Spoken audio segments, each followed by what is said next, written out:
doing that because I want to take long showers with you assholes. Ain't you them kids that have been whacking off in my tool shed? By a bunch of fargan ice holes like yourself. Yeah, well, listen, you ought to ditch the geeks in the car with now and get in with us, but that's all right. We'll worry about that later. Oh, my God. There's 100 morons in my basement. It's you, Larry. Lollygaggers. Diamond dogs have struck again. Real prick. No, they could be a lot worse. Why did you kiss my ear? Why are you holding my hand? Where's your other hand? Between two pillows. Those aren't pillows.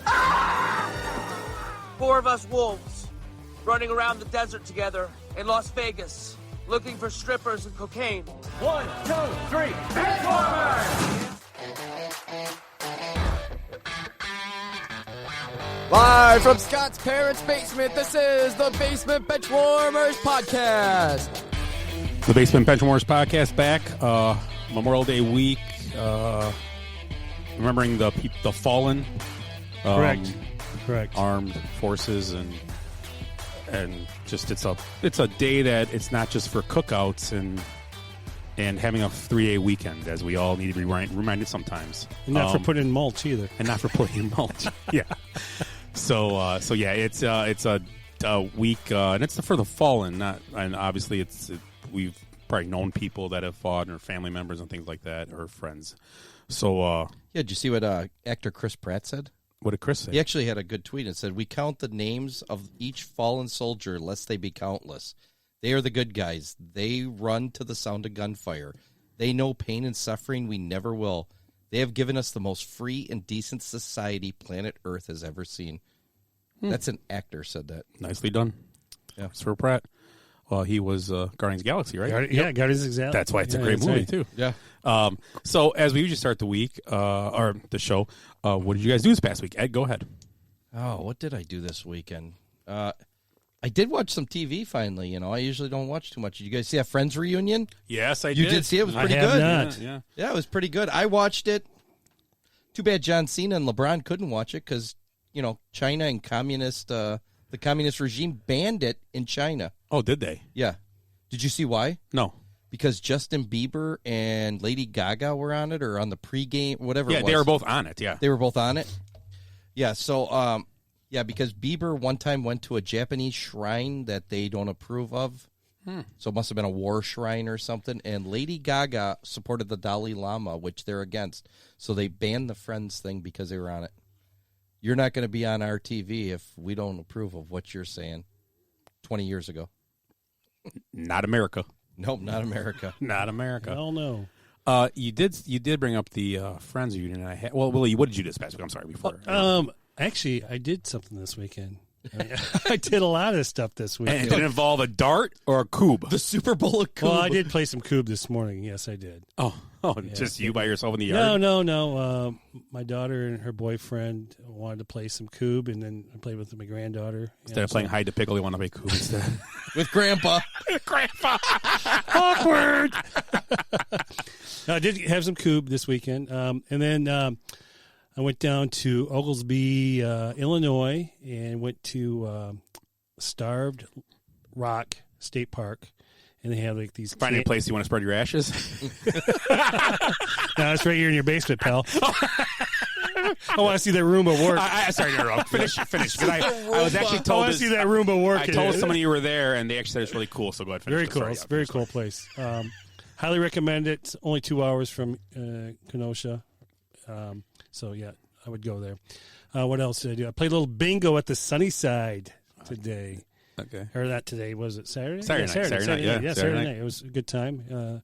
Chris Wade, also known as SWA, did a great job of calling the numbers. Just read the numbers, Trebek. That's right. He tried to be funny sometimes. My weekend was I played bingo with Willie and our lovely significant others. And yeah, that's all I did this weekend. Basically, I can't think of anything else. Oh, I golfed on Sunday, and I went to the Cubs game. And I want to say something about this. I went to the Cubs game, and it was pretty cool to be back in a stadium with people. Not all of them. not all the people, but it was cool to be back. And I even mind the Reds fans taunting the Cubs losing. It was just good to be back in a stadium. Not a lot of masks being worn. Not that it's your right to do what you want, but it was actually pretty cool, and it was like nostalgic because it's been almost 2 years since I've been in a stadium, so it was pretty good. In a stadium, I was at a Brewer game about a month ago, and it was still kind of static, but this was pretty much 18,000 people, so just over half the capacity was there, or maybe it was 24, so 2/3 of the capacity was in the stadium, so it was kind of nice to see, and I think they're going full pretty quick here. You didn't have to wait in line in the bathroom, did you? No, but the food lines were crazy because they have this mobile ordering thing you do, and it's all cardless, it's all cashless now, which is cool. But I thought it'd be cool to order on your phone, and you order on your phone, and you go and you show up, but you got to get in line to show your thing, and they just make it when it's there instead of having. You think they'd have a thing where you show it and be made already for you, like come pick it up in 10 minutes or whatever. You can order from your seat; they bring your food to your seat, but they only have. You can get beer, soda brought to your seat, and like a hot dog and peanuts. So Ed, you'd be in heaven. They bring hot dogs till you die. Oh, I could use the footlonger. We'll just put two together. You remember that like there was like some cute girl at the Cubs game that had obviously had never been to a baseball game. Uh-huh. It was we're in line. We're in like Buona Beef, and she's like, "What do you gentlemen think I should get?" Footlonger. Awkward. It was pretty awkward. Her friend's just shaking her head. So then they didn't ask us again. They walked away. Yeah. It was really weird. So, yes, but Cubs, and I saw the Cubs have won 8 out of 9, I think, now, and I saw the loss. So it's pretty cool. Right. Yeah, it's pretty cool. Hey, there's the jinx right there, Scott. Yeah, I'm the jinx. So I'll stay away from the stadium, guys. I'm sorry. I apologize. I don't know. We were at the Bodie game. He didn't jinx that game. I called that one. Well, I called it jokingly. It would be cool to see a grand slam, and we saw it. So. And he tried to jinx Ian Happ one time, and that didn't work for him either. I still owe a tough payment still. I'm not going to pay, though. Sorry. Willie looks like he wants to say something. Yeah, I'm actually going to go to the Tigers-Brewers games tomorrow. Okay. Yeah, so I'm looking forward to that. It's been a while since I've been. I'm actually going to the Brewer game on Thursday this week. So Tigers-Brewers is tomorrow, you said? Yeah. Tomorrow. You and Sean are? Sean and a couple other people that we know. Who's going with you? Some people from Milwaukee. Oh, nice. People that actually are suppliers, so for us. So you put an ad on Craigslist and found 2 people to go with you? I did. You know what? Yeah. Swingers! 16 roses for a Brewers ticket? So, yeah, it should be fun. I'm looking forward to it. Okay. I had to pick out what Tiger shirt I was going to wear tomorrow, you know. Rawr. Tigers. I found it like a 1984 World Champion shirt. Bless you, boys. Yeah. Yeah, that'd be nice. Yeah. So anyway, on this week's show, Eric will not be here tonight. He's off today. Glenn will be stopping by, so I'm stuck with Ed and Willie. Good company, though. I'll say it's good company. The original crew. The original. We are the OGs of the bench warmers. Yes, we are. So our fan poll tonight is Best Summerfest Show You Have Seen. Also, our snake draft is Best Sports Owners. Mount Rushmore this week in the NFL will be AFC West, KC, San Diego, Oakland, and Denver. Also, we'll talk about a little bit NBA playoffs, the Bucks sweep moving into the second round, random thoughts as usual, and various topics of discussion. The first thing I want to talk about tonight, I want to bring up tonight, is the few things that happened in the NBA the last week. Russell Westbrook getting popcorn thrown on him. Trey, I forget his last name. Escapes me. What is his last name? Young? Trey Young, yes. Trey Young was actually, someone tried spitting on him, which is disgusting. And the other thing happened yesterday, I believe. They throw in Boston. They threw water bottles on the court at Kyrie after he got done. But there's a story behind that, which is not right what they did. Well, let's go to the first two instances: the popcorn throwing on Russell Westbrook and the spitting, which is more despicable. And actually, the funny thing is, the popcorn throwing got more publicity, I thought, than the spitting, which is really weird because. Yes, it was wrong. Don't throw it. But I laughed at the popcorn because popcorn ain't going to hurt nobody. Number two, that was probably a $10 box of popcorn. I would have laughed at the guy and said, "You're a moron," and kept walking. Russell Westbrook also went off the court with a sprained ankle and was hobbling. But as soon as that guy threw popcorn, he went running for the guy, kind of, and they had to hold him back with like 8 people. So not right. I'd probably do the same thing. Not saying it's stupid. But the spitting thing is just what is going on here, man? Spitting on people, and actually, that was like in the second row. So he had to actually, if you saw the replay, he actually had to spit over him, and she actually kind of like after the replay, he could spit, and she kind of goes and kind of wipes the side of her face. So he actually spit on her a little bit. I'd be like, and they don't even turn around. I would have been like, what the hell? Did he hit him? he spit short and it was on the ground, like on the court. It ended up like because it wasn't close to him. Typical. That was one short loogie. Yeah. So, what do you guys think of these? I mean, obviously they've been banned, so we're not. And I agree, they should be banned. They shouldn't be allowed to go ever to a game again. But maybe they should rethink it to get their attendance back up. But anyway, but the whole part, Like check a puck, check a spit. it's like that's well, you know what? We need to get to fill that seat. So come on back in. So, what do you guys think of that? I mean, obviously it's terrible. What's your opinion on the whole situation? And we'll talk about Kyrie separately. I think fans are angry based off everything. I mean, they haven't been able to get out in a while. So that's what it comes down to. And they get out here, they know how to act properly, I guess. They have to be really angry to be doing stuff like that and think they're going to be able to get away with it with all the cameras you got going on. Well, and the Russ Westbrook thing happened in Philly, and Philly's fans are disgraceful anyway. I've been around them at a Hall of Fame induction. During a moment of silence, they were cheering the Eagles chant, so they're idiots. Philadelphia fans overall, and not all, are morons. They really are. So you expect anything less from Philadelphia fans. You are not really in the mindset. You never played there before, I guess, then, because they're morons. That's a stereotype, but it's absolutely true. Yeah. Hey, well, think about this.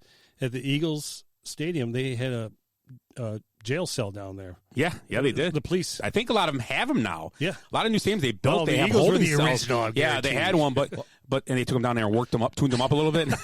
Well, I watched It's Always Sunny in Philadelphia, and it was one of the ones where they go to the Eagles game, and they're like, well, we can go through the tunnels under the stadium. And they're like, the tunnels? Yeah, so the opposing team can get out without, getting assaulted. And they're like, oh, yeah, we did put those in. So that's the first thing. The Trae Young was more disgusting, trying to spit on a man. And Trae Young, now with this said, the night before is when Trae Young was had his moment on the middle of the court and made jokes about being quiet. And now, I'm not saying it's good. They should have spit on him. Don't get me wrong. But when you engage with the fans, they're going to engage back. Come on, take a stance. But I'm just saying, when you engage the fans and the Kyrie thing, what happened with Kyrie, and I know that. So I see the headline pop up on my phone or on ESPN last night or the night before. Fans throw a water bottle at Kyrie leaving court, and I'm like, what are NBA fans thinking? So then find out that after the game, he basically went to the center court and basically rubbed his feet on the logo, the Boston Celtic logo. After the game. This wasn't before. This is at the end of the game. And he played there, remember, and left them, the fans. So first thing, he left them, so they were probably mad about that. Second, now you're going to go to the middle of court, and you made yourself a spectacle now. Okay, right? You made yourself a spectacle going in the middle. Remember when Terrell Owens did that? I was just going to say, Terrell Owens, he must have been watching videos that night. And George Teague lit him up. Yeah.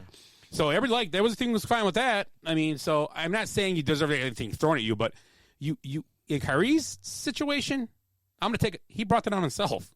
They shouldn't throw bottles in, but you're basically asking them to respond, and that was wrong the way he did. I let's put it this way. I would never do that. I would never spit at another person. I would never throw popcorn, not my $10 popcorn or my $10 hot dog at somebody. And for sure, I would throw my bottle of water. And because you know what's pissed about the bottle of water? That's why I can't have my fucking cap. Because you guys do shit like this. Right. So I wouldn't do none of that stuff. But the bottom line is that you're going to go and make yourself a spectacle. What do you guys think? I mean, not that he deserves it, but you kind of said, look at me, we beat you, and then you're going to do that. Get off the court. You're just like you're telling fans they should act respectful. You are a professional in this sport, right? Professional. After your guy gets done doing accounting, does he walk over to the other account and rub his feet on his doormat because I got their job? No, because they're professionals. Okay. So what do you guys think? The Kyrie one is the more interesting one than me. I've got a few things here. So Ed. Hey, tell us what you think here. I got a Snickers. I got time. Okay.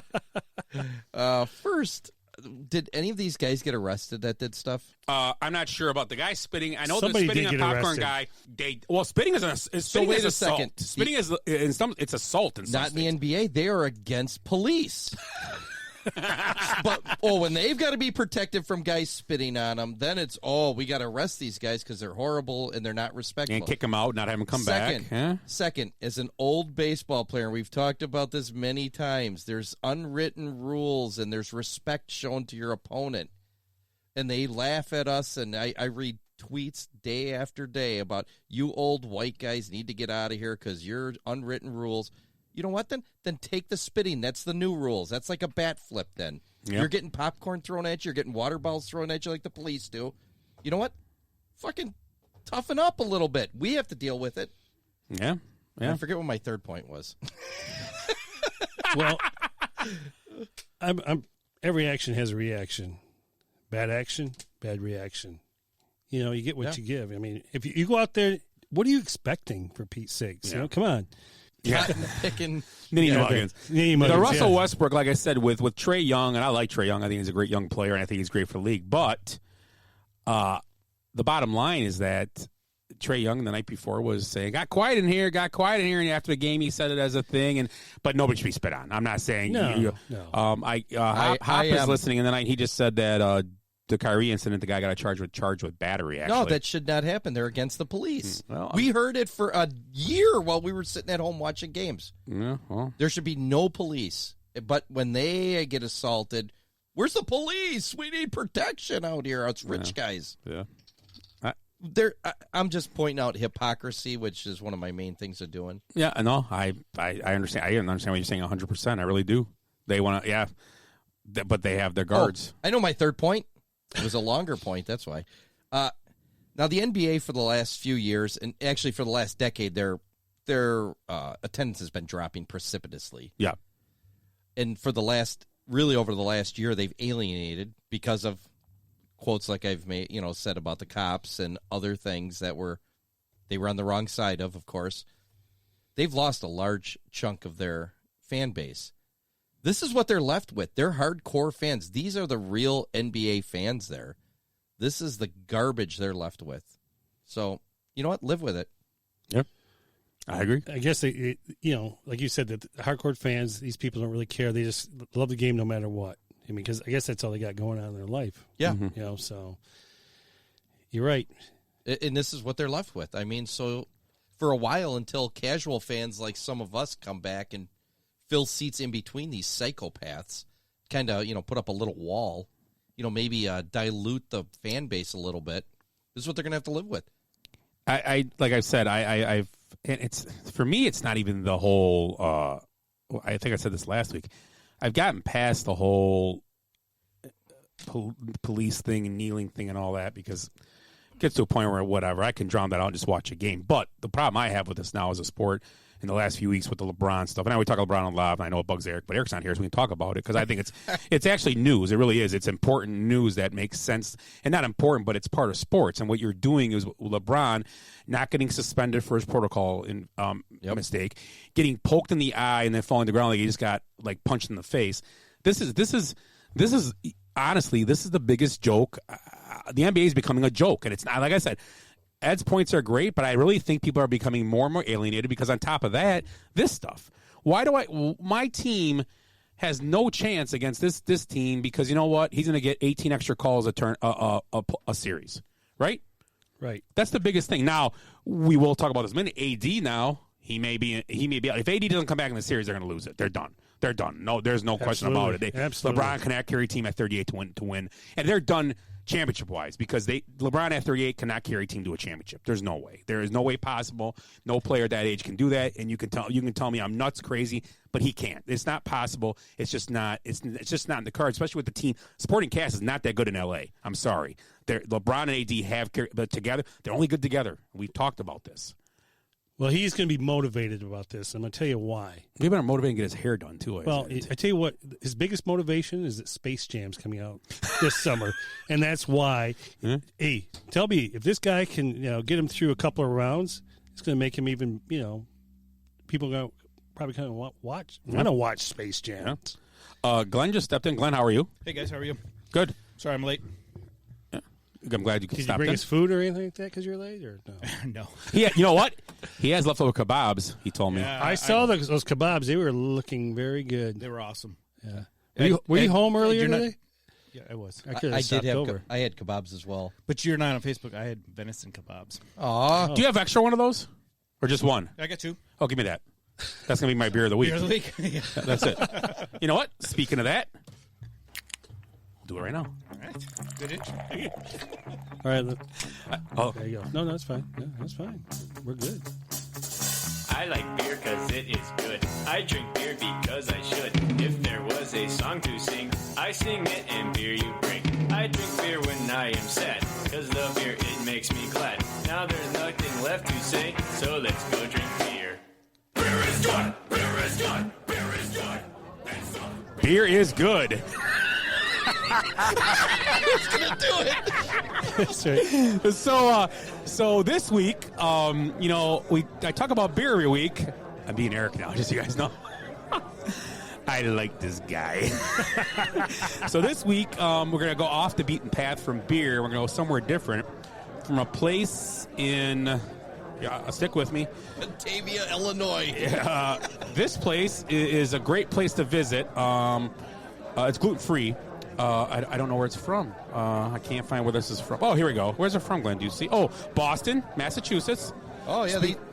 Speaking of the From Celtics a minute ago, Boston. from Boston. I might have spit in it. Has 100 calories. This is truly mango lemonade, hard seltzer. Thanks to Glenn. Thank you, Glenn. Cheers. Can I drink some of it? Absolutely. Oh, you guys want to get a cup and taste? That's okay. I got a cocktail right in front I of me. do love mango, but Okay. So this is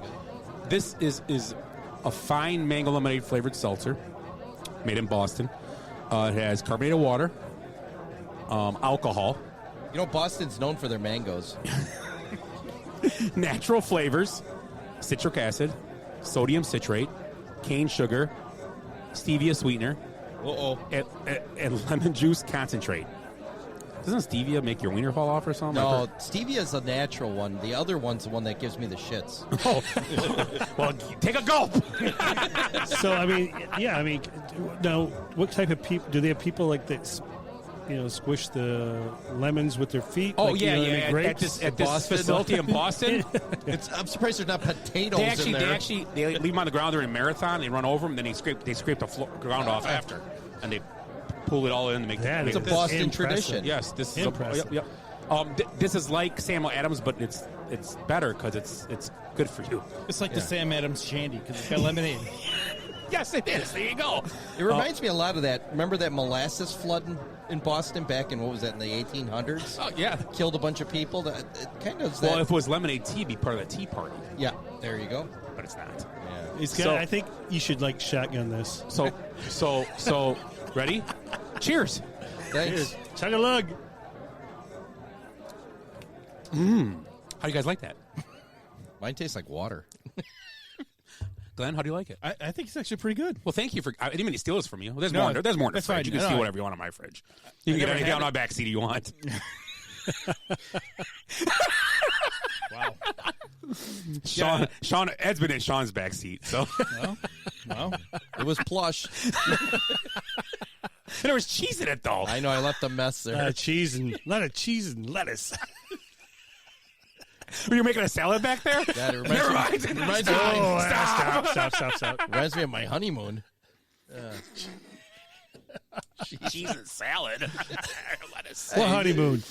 I was gonna say, are you telling us something new here? Oh, yeah, that's right. I'm Did not you married. elope? So that was a beer tent brought to you, Eric. I hope I did you proud. Well, you're going to be drunk now. For Yeah. the rest of the show. Let's do some bourbon, Willie. Yeah, we have some good bourbon here. Go Bucks! Made by the... Aaron Rodgers is great. Tom Brady's terrible. Am I doing this right? I Hey, played what with about- the little guy hey. this weekend? I played the little guy this week. What about the one that somebody said about Ichiro? Oh yeah, what was that quote? What was that quote? Ichiro I sent to you. Hold on a second. Pull Yeah, it I'll up and pull read it I'll real pull quick. up. This is a great quote. It's worth the wait. Yeah, here. yeah. Here we go. Ed's gonna read it for me since he's got it. I think somewhere. Where I the sent hell it to you did- today. Yeah, I thought it was today. Yeah, it was a couple hours ago. There's no wait. We just edit this out. Yeah, that's fine. Crickets. I don't see it I on sent it to everybody. Hold on. You got it? For Pete's sake. I got. Oh, here it is. It was just not showing. Okay, here we go. What was the quote? Well, you got to read. You got to read the whole. I got to thing. read the whole setup. story. There's a Here, let setup. me turn it over here so I can read the whole thing here. Read the story. It's a good one. One morning in spring training, 2017, Ichiro was in the coach's room looking at his cell phone text messages. He told the coaches about one message he had just received from a number he didn't recognize. The guy said he had gotten Ichiro's number from Alex Rodriguez and that he wanted to come meet him and study his stretching system. The coach goes, well, what's the guy's name? And Ichiro goes, I don't know, some guy named Tom Brady. Who the fuck is Tom Brady? That's awesome. That is great. Yeah. Tom should have that put on his motivation wall. That's what's great. You can't make that stuff up. No. No. So let's talk about the NBA playoffs real quick and what's going on. Not much has changed. The tournament is still going on, obviously, and not a lot of movement yet for teams. The only team that has advanced is the team to the north, the Milwaukee Bucks. They are moving on to play the winner of the Nets-Boston series, and the Nets lead right now 3-1. So it's going to look like the Nets. And today, Charles Barkley picked the Bucks to have a good chance of winning. Draymond Green said, "Good luck, Chuck." So Draymond Green does not think the Bucks can beat the Nets. But why does Draymond Green care? I don't know. He's out. He's not playing anymore, so go home. And the other series getting close to the end is the Philly-Washington series, 3-0 playing tonight. Embiid left the game with knee soreness. The other series that became interesting is the Phoenix-Lakers series we talked about, 2-2, and you're missing AD next game. So we're going to see what happens there. Denver-Portland, 2-2. Clippers-Dallas, 2-2. Utah's up, Memphis 2-1. The Knicks being handled by the Falcons, I was going to say. The Hawks. I would say they're being handled by Trae Young. Yeah, and so right now, for our picks, though, we made last week, we have Nets, Bucks, Nets, and we have Portland, Clippers, Suns. So everybody's team is still alive as we speak right now. Ed has already moved on. He picked the Bucks. No, Eric did. I'm sorry. You picked the Nets, right, Ed?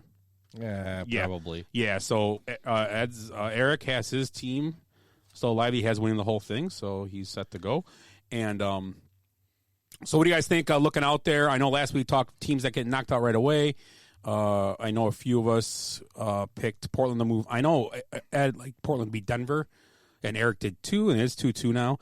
I did like Memphis to upset Utah possibly, and it's 2-1, so that's nothing going on there. And I think we also talked about, I think Willie liked the Suns, I think. Was it? Yeah. 1-2 seed not to make it out, or 3 seed. But, yeah, right now that's where we're at. Anything's changed in your minds, though, watching these games? Obviously, nothing can change because we all picked the Bucks to get at least. We figured the Bucks would get this far. I mean, so this is no surprise to any of us, I don't think. I think the only thing that's going to change anything for anybody is injuries of where you're at. Mm-hmm. You know, I mean, I'm looking at that Suns-Lakers series. You've got the Suns. I think everybody else took the Lakers. Well, youth is being served. I have the Suns winning the whole thing.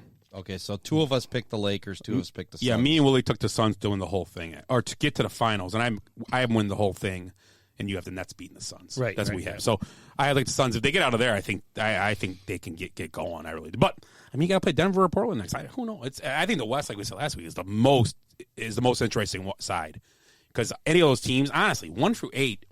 Could make a run, and maybe Memphis, but any team 1 through 8 can make a run. I mean, Lakers included, obviously. If the Bucks get through the Nets, are they pretty much signing their ticket? If the Bucks get through the Nets, I'm very interested because they've had the Sixers. They've had that Sixers team's number for the last couple of years. They really have in head-to-head series and even in playoff series they played. But they're playing a different level too. As long as, like Willie said, if Embiid's healthy, I think the Bucks have trouble with them. I really do. Embiid is playing at a high level. But Embiid, he can't get through the 4th game of the series already. He can't make it through. So if they're playing the Bucks, and I mean, Willie made a great point. No, it's 3-0 and blah blah. But to me, it's if I'm Embiid, I want to get through this game and get my extra days off because if they do win and they do make it through, we're waiting around for, and I had it in front of me and it popped off. You're waiting around for the winner of the. And I had it here. Sorry. Should be the Knicks, I think, right? Yeah, the Knicks, Atlanta. Which you know what? You screw around, you're going to give Atlanta a couple days off over you. And that's always been the big thing there. Those days off. You get done with this series. I think it's great I think it worked out great for the Bucks right now. I mean, they're going to get a couple extra days because it was great Boston winning that game. It really was, and I think that's why Boston was a harder. And people are going to say, "Oh, look, Brooklyn lost the game." I'm telling you right now, nobody on the Heat, including Jimmy Butler, is as good as Jason Tatum. Plain and simple. You're playing a legit star against you. I mean, in NBA, you can win in 1 or 2 games with having a star have a game. Next game, I have a funny feeling that Tatum's not going to score 50. I have a funny feeling about that. That's not going to happen because he scored 50 in the game they won, correct? Right. Oh, no, they were 2-1 and they lost one. Yeah. So you'd take the under on 50 for the next game? Yeah, I would. I'm not a gambler. But I'm just saying, I mean, so the Heat, I love Jimmy Butler. I would take Jimmy Butler on the Bucks in a heartbeat because of his game, but he's not to me, he's not the guy. That Heat team last year played really well as a team. They were hitting threes. Butler played really well, but they were good as a team. I just don't think that's going to work this year. And obviously, it didn't for the Heat because they're out. And they were who were they missing from last year? I can't remember who. Well, Tyler Hero was nothing close to what he was last year. No, he hasn't been all year. Who was the guy? Duncan Robinson was. But Bam didn't do much either. Bam was quiet too. So they were quiet. They were different teams. Here's the thing: is Jimmy Butler. I mean, that I sent you. I think I sent you guys what that kid did. I can't remember what his name is. I'm looking for that little thing I sent you. And what little thing you sent me? That's what she said. Yeah, that's what, little. Yeah, with his purple Crocs on. No, but there was that. Baby. There was that guy. That was my favorite right there. Yeah. So let me find this. You guys talk Okay. amongst yourselves. So anything else that you you guys see about the NBA playoffs that kind of goes, whoa? I loved Giannis's reaction when they questioned him after the win. Did you see that? We don't play with our food. We don't play with our food. Yeah. I like that. It was pretty good. I mean, for a guy that's pretty soft spoken usually. Yeah. Well, good. Maybe a little edge. Edge is good. Troll him a little bit. And right now for the Bucks, the guy's making a difference, and he showed this first round to me. Is Drew Holiday is a different animal than Eric Bledsoe. Obviously, he's a different animal. There was a play in the game I was watching. I watched for like 5 minutes because they were up by, so I was like, whatever. We went to Bella Cantina on Saturday. Oh, thanks for the invite. Well, we were up there. Me and Sienna and Jenny just went. Yeah, it's good food. Thanks for the invite. Had I the tacos. Had Ninja Pig. Oh, Ninja Pig's good. Very good. And I had a shrimp taco, and I had their fish taco with watermelon salsa, which I didn't think I liked, but it was tasty. Really? Very good. The shrimp one's good, too. Shrimp it's was got very the good. slaw on it. Yes, shrimp was very good. Yeah. So Bella Cantina in Milwaukee. Also, there's one in downtown. There's one more somewhere else. 3, someone told me, because the other one they went to I was... think there's one out like towards Brookfield or something. Yeah, something like that. I But heard you had some awesome cookies as well. Yeah, the cookie place up there called... Crumbles, I believe. Crumble. They're crumbled. Yeah, cookies like this big. And they have a rotating... Where was this at? Right by Bella Cantina. So in Oak Creek. Yep, right up the road. Crumbled. I was just... Oh, man, I never miss cookies. I don't know what... Yeah, and the chocolate chip was incredible. But they have a rotating 6 all the time. I think they always have chocolate chip and sugar. But they always have 4... Like they had a Rocky Road rotating kit, but they had an Andy's Candy one, which tastes like... to me, it tastes like a Thin Mint. Yep. Like a Thin Mint cookie, like Gold Cup, but just richer. The Kentucky Butter Cookie was pretty good. So you got one of each? We got like 8 cookies and a couple doubles, and it was like $20 for 8 cookies. But it is, but it was busy, and the chocolate chip I thought were incredible, and they were all good. The batter, it was very good. The sugar, I'm not a sugar guy. That's tasty. I tried a piece of each of them, but yeah, if you have a chance, Crumbled or Crumble or something, it's you can order. You walk in, order on a little keypad thing. You can order on your phone. They'll bring out to you or whatever. You can do what you want. Nice. Yep. Yeah, it's cool. It's cool. It's a good place. Go to Bel Air. I'm going to call Uber Eats in a few minutes here and see if they'll deliver. But go to Bel Air, and then right after you go to this Crumbled place. Crumbled, yeah. It's right there. Maybe in we'll go the together. square, We'll too. go together. We'll take you up there.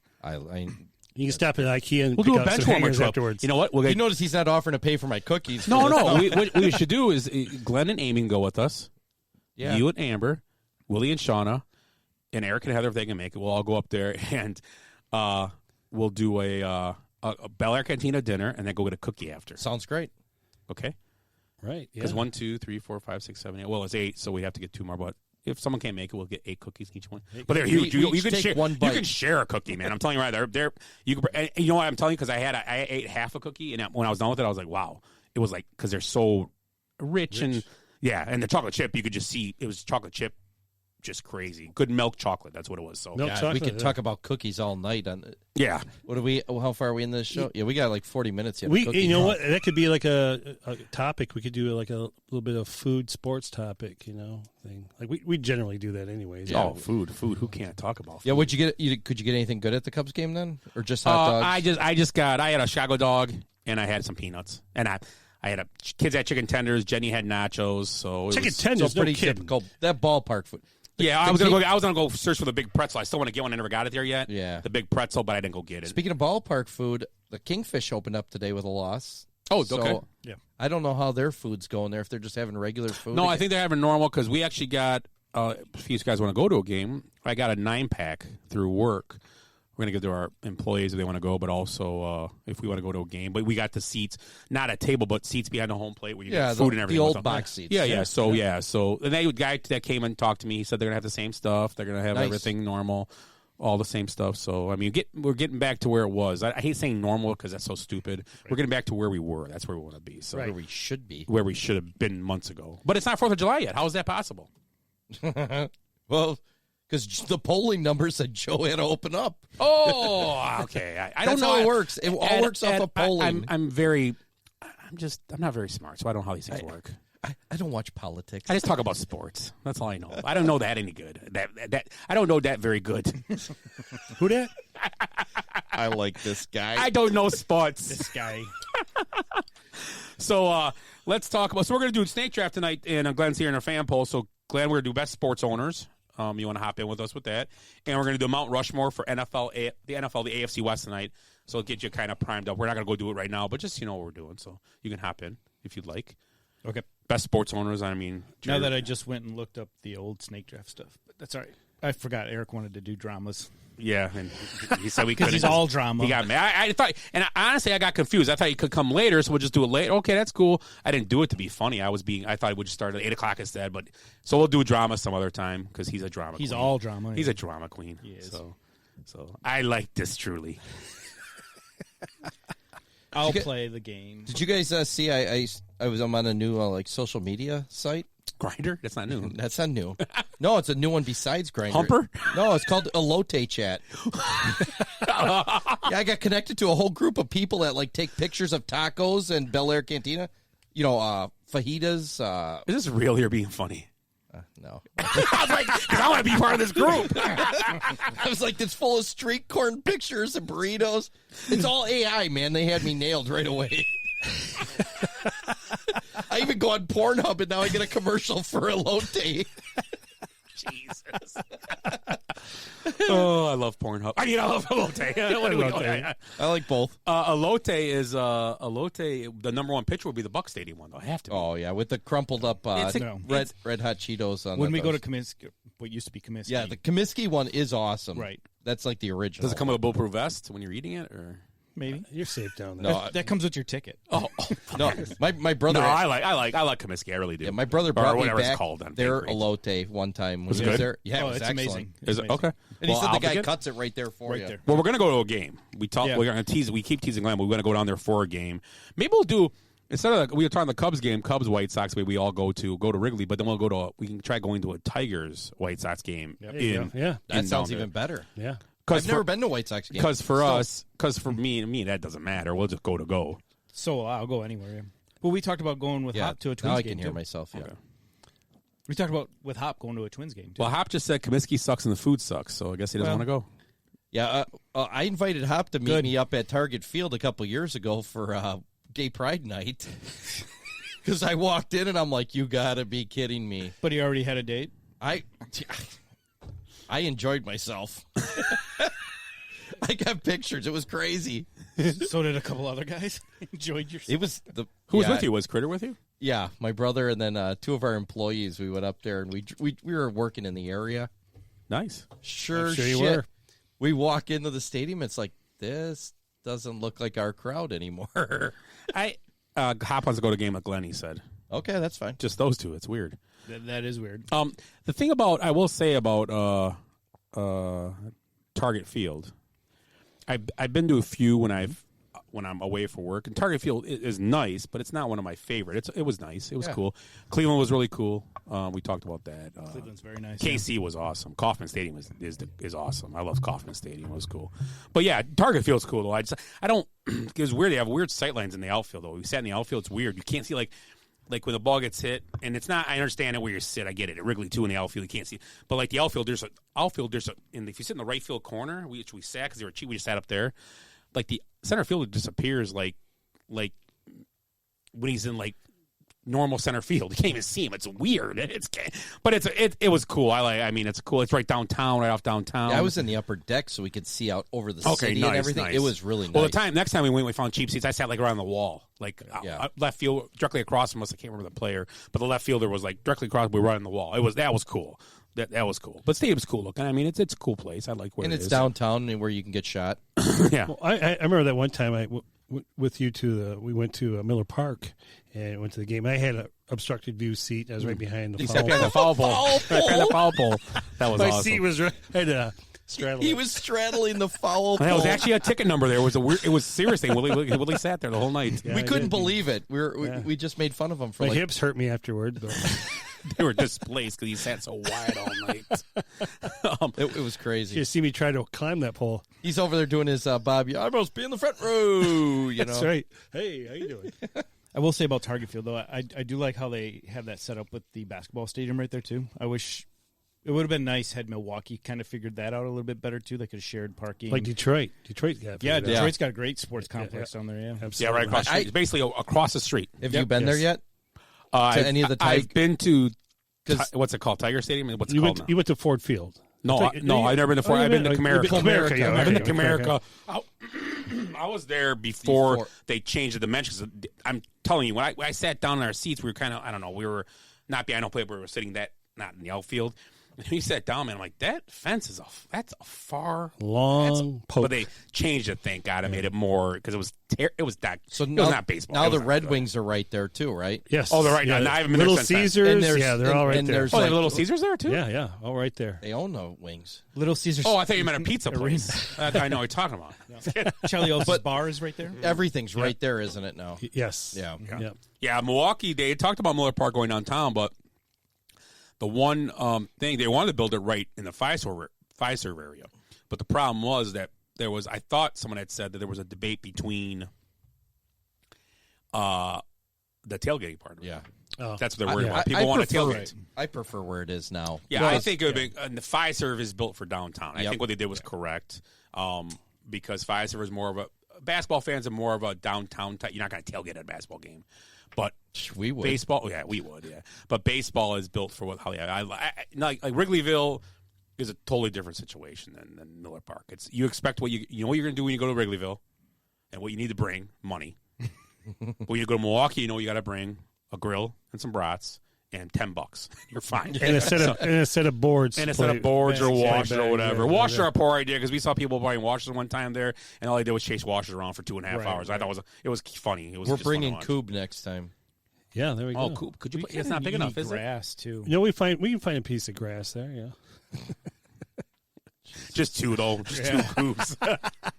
Be the worst, loneliest Coop game ever. The most beat up game ever. So Hop asked the Metrodome better. The Target? No. I liked the Metrodome when I used to go there. I almost got killed by a baseball at the Metrodome because I was eating ice cream. I wasn't paying attention. The ball hit the wall behind me. We were sitting last row in the lower section with that metal walls behind it, where like right above it was the broadcast booths and all that stuff. We were sitting there, me and Shotty eating our ice cream in our dish. We were all pumped up. You hear a crack of a bat, and all of a sudden, not even 2 seconds later, boom! Like right down the aisle next to us. I would have got hit in the face with a baseball eating ice cream. It would have been hilarious for a video, terrible for me. Yeah, but you got to concentrate on your ice cream. Oh, it's more important. Yeah. I mean, ice cream. And did the cameras get on you like you were like eating ice cream like George Costanza at the U.S. Open? No. No, but Metrodome. I saw a football game in Metrodome too. I saw the Patriots on a Monday night. We were there for work. We sat in the last row right under the scoreboard. Great seats in the end zone.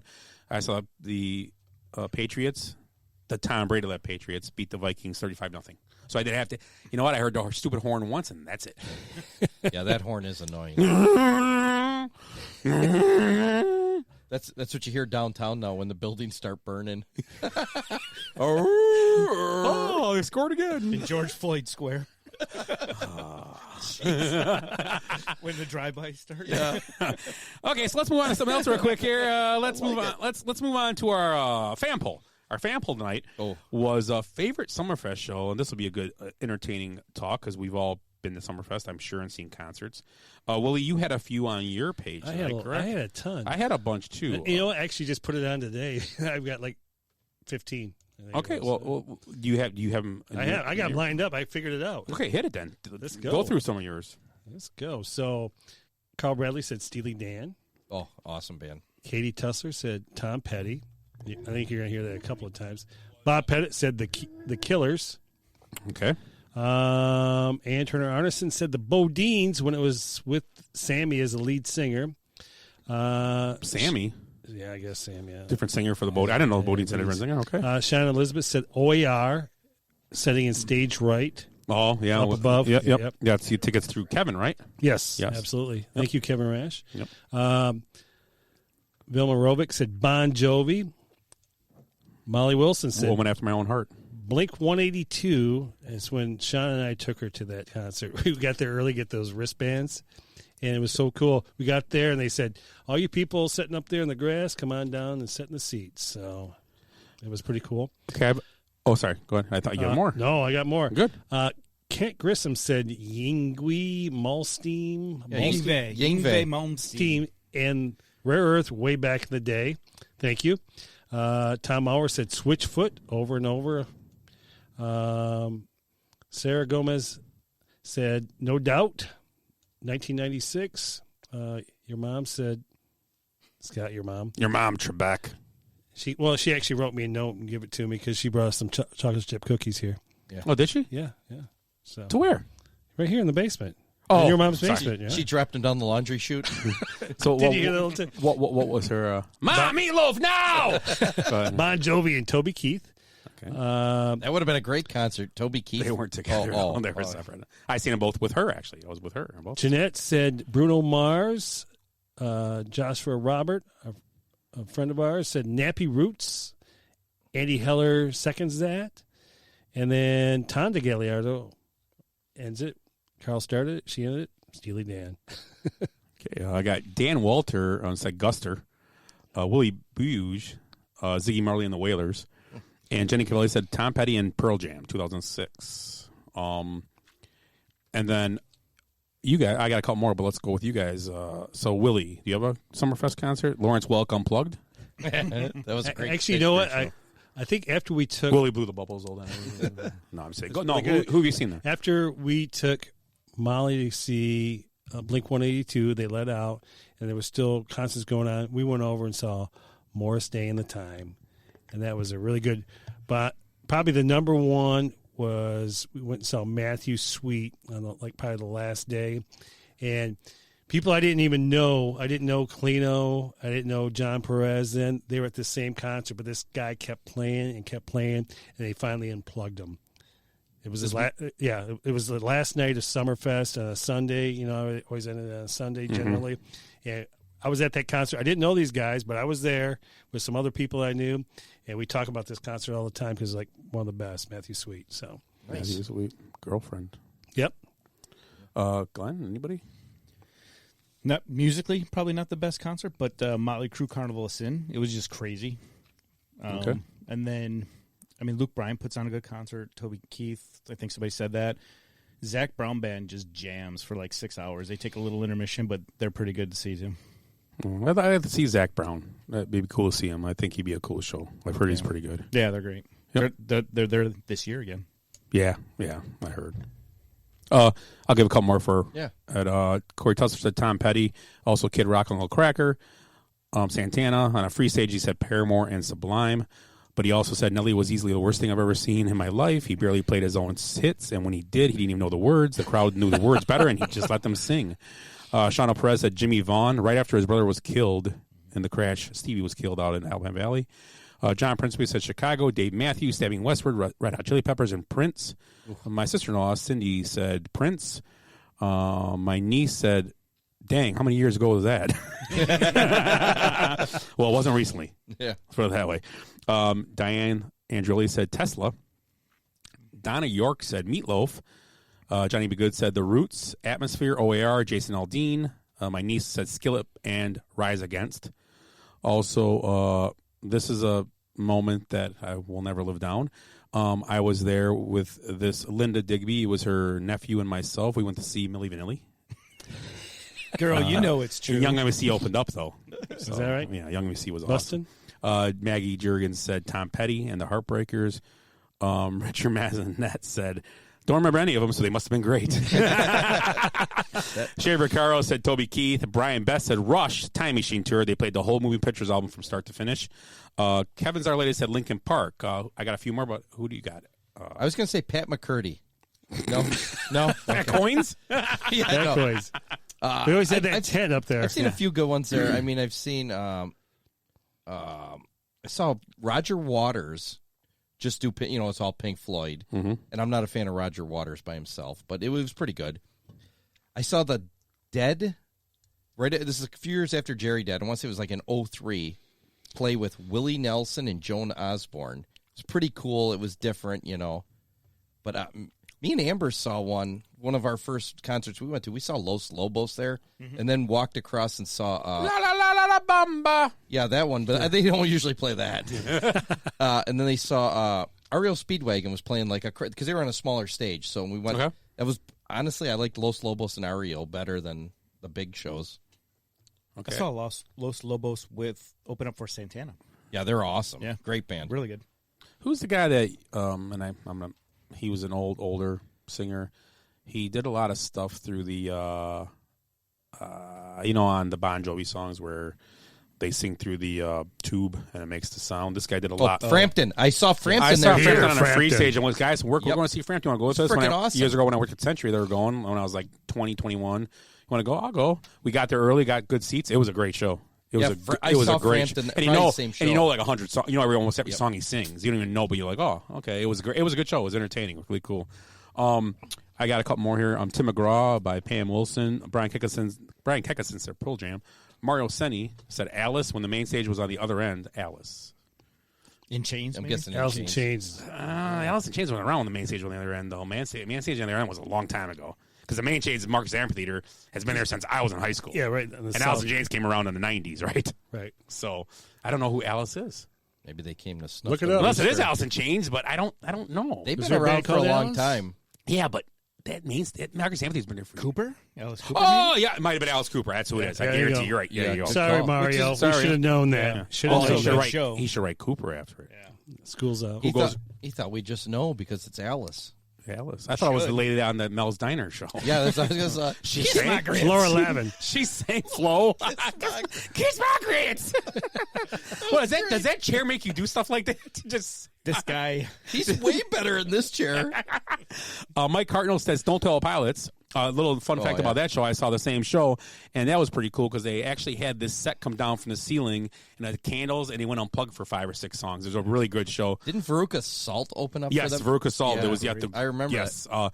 And the crazy thing about them is, Scott Weiland was an immense talent, but just had a problem, man, obviously.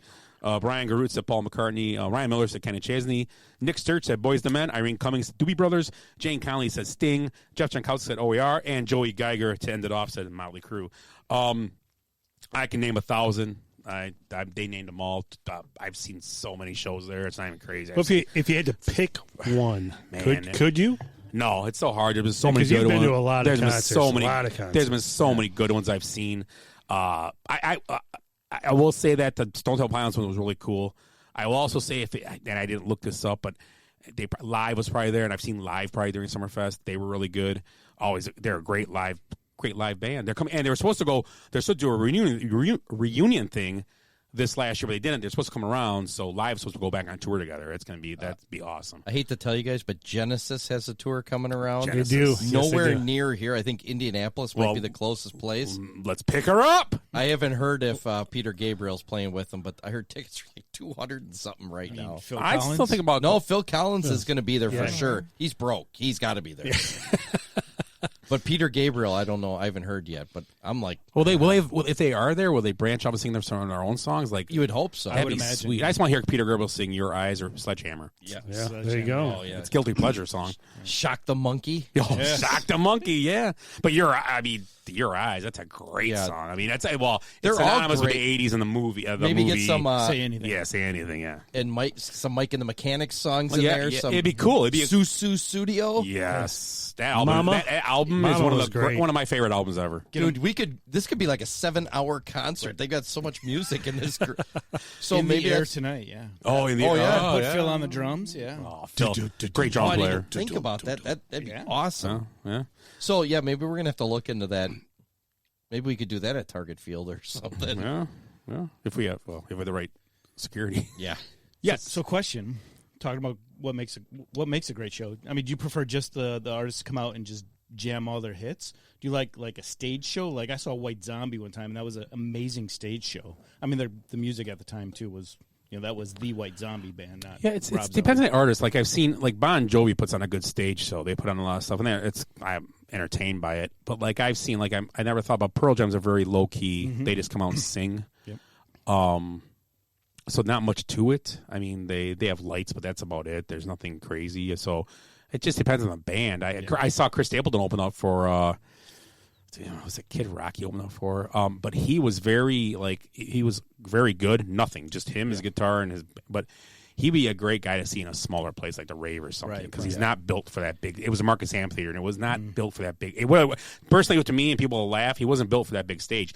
He can fill that big stage. I'm not saying he can't, but he's not built for that. The way he does stuff, just him and a chair and his guitar, you could probably sit there and listen for. And with you have a cocktail table sitting there, you could probably listen to him for 5 hours sing. He's a great talent. Like I said, I saw Roger Waters there, and that's a visual show. I mean, there's freaking pigs flying through the air, and jet engines and all kinds of weird stuff and lights, and so it's you need a big venue like that. You're not going to see him at the Rave, it's just not going to work. Really? No.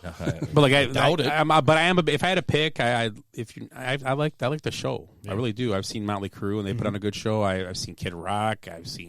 They put on good shows. Pyrotechnics. It's not, but like I said, Bon Jovi's they have a lot of screens and things like that move and rotate and just do weird. Like you're like, what is it doing now? And it's just it's a very visual show. Yeah. What they do. It doesn't need to be, but it is. It's cool. I mean, the stuff they do. So you like Gore? No, I never seen. Kidding, That's like over the top. What's the coolest thing you've ever seen? My cousin thinks Gore is the greatest band of all time. Well, Clayton tried to get me to go for a year. Or no, Insane Clown Pods tried to get me to see them. Five-Finger Death Punch. I'd see them. You went with them. Yeah, I had never seen them, but I would see them. I just heard a couple songs on the radio. I like Five Finger. I do. Their name is, I think, more chaotic than what they do, personally. Very veteran friendly, very military focused. Yeah. Another Black Stone Cherries in our band like that. Yeah. Great band too. Great band to see live. So you brought that up about you're talking about like the show. What's the best thing you've seen in a show? Like the coolest thing you've seen on stage, and not take away the music. Like the coolest concept or idea you've seen. Well, Motley Crue with Tommy Lee and the drums. He changed it up. Every tour he changed it up just a little bit. Recently at Soldier Field, Luke Bryant came flying out of the stage on top of a big truck, because that was the song. I got my big black jacked up truck, and he came up on that truck. It was pretty cool to see. So whenever they come out of the stage, or they're off the stage at some point, I think it's pretty cool. I have the same thing with the New Jersey tour with Bon Jovi. They actually if you watch the Lay Your Hands on Me video, you'll see it. Mm-hmm. The music's playing, they're talking. They actually show a video of them like walking to the stage, and it's weird. And all of a sudden they start playing, the guitar goes, and all of a sudden when the music starts, the whole front of the stage, it was like a drape of fireworks shooting up though. Mm-hmm. And as they shoot up, he shoots up from the bottom of the stage. So when the fireworks go away, they start singing. It was crazy. I mean, it's like shot him up. He comes out and he's flying. It's like, holy crap! It's like you don't know what happened, but you see the video. You understand. I think everybody knows what you're talking about because they've seen that. No, the video. It's a crazy. It was crazy. But when you were there watching the show, it's like, oh, they're gonna start, and all of a sudden, they're gonna start where, and all of a sudden the fireworks shoot off, and then there he is. And it hits with the drums. Yeah. So it's pretty cool. You know what was pretty cool actually was Hootie and the Blowfish. Their screen behind them. Yeah. Everything looks so real, especially when they were in that Waffle Hut or whatever. Yeah. It looked like they were actually playing in Waffle Hut. Yeah. It was crazy. That was good. That was a good show too. That wasn't Summerfest though. Sorry. No, I know, but the visual show. Yeah, I was going to say that's one of my favorite shows at Summerfest, but it wasn't simple. there. But it was just a screen, but it looked like they were actually. I saw Bare Naked Ladies with Cowboy Mouth at Summerfest. Did you really? Good show. Cowboy Mouth's another good band. Very Genesis. underrated. Yep, good band. Entertaining from Louisiana. They used to play Summerfest all the time. Yeah, always side stages. They were good. They're fun to watch. So I can remember seeing Bare Naked Ladies when they go to Detroit. When they had clothes. And play. And because they weren't a big band at all. And I just remember, Wish I Had $1 Million was like their go-to. And everybody would bring all these little, things to throw, during the song. The stuff they were saying, right? A real green sweater. Yeah, absolutely. John Merrick's remains. Well, yikes. It was just... It could have been. Who knows? No. But I think about the one thing that I did kind of like. Remember the drummer for Bare Naked Ladies covered Led Zeppelin, A Whole Lot of Love. Yeah, that was cool. And that guy nailed it. Yeah, he was absolutely pretty cool. nailed it. Yeah, he you know? did. It So- was an enjoyable show. I saw Tom Petty at the Mecca, and they had a frickin' dog fly, this big gold dog fly from the back coming down towards the stage because he says, I forget what song it is. I'll Free do some Fallin'? when dogs get wings or something. Oh, okay. I can't remember. I don't remember the song either. But I mean, pretty crazy. Something huge coming over the crowd. I like saw that. Bush That's what she said. and Poison at Mecca. Yeah, but the cool Poison thing about Bush, back of the visual thing is that they filled the room got a lot of smoke in the room or whatever, not smoke, but yeah, and they ran lasers. Yeah, and the laser ran through, and like Unskinny Bob, there was actually in the smoke, there was a lady like dancing like a stripper. It looked like with the lasers. It was all green lasers and stuff. It was, and then they would do a wave through. It was like I was like, wow, this is pretty. It was cool because Mecca wasn't very big, so it was sweet. Yeah. What's a stripper look like? I only saw that green one, so I don't know. Very hollow. You'd have to ask Brian Beth because him and my brother were at a strippers? Pink Floyd at Camp Randall. I guess you're dancing, and it was raining. So then you got the fireworks and the lasers, and like a plane flies over and crashes into the side of the stage and catches fire. And he said it was pretty visual. Nice. Plus, they were probably doing a bunch of acid or something. What the hell's going on here? Yeah. Just guessing here, It was before ketamine and all that stuff. So any other concerts or concert moments you guys would maybe that's be just a fan poll question. We're gonna throw out concert moments. Your favorite concert moment? Yeah, that'd be a good one. Go forward. But anything you guys are thinking of off the top of your heads you've seen at Summerfest and side stages too. That's people forget about that. The side stages. I love the side stages. Yeah, the side stages are always cool. I mean, I've seen a few side stage bands.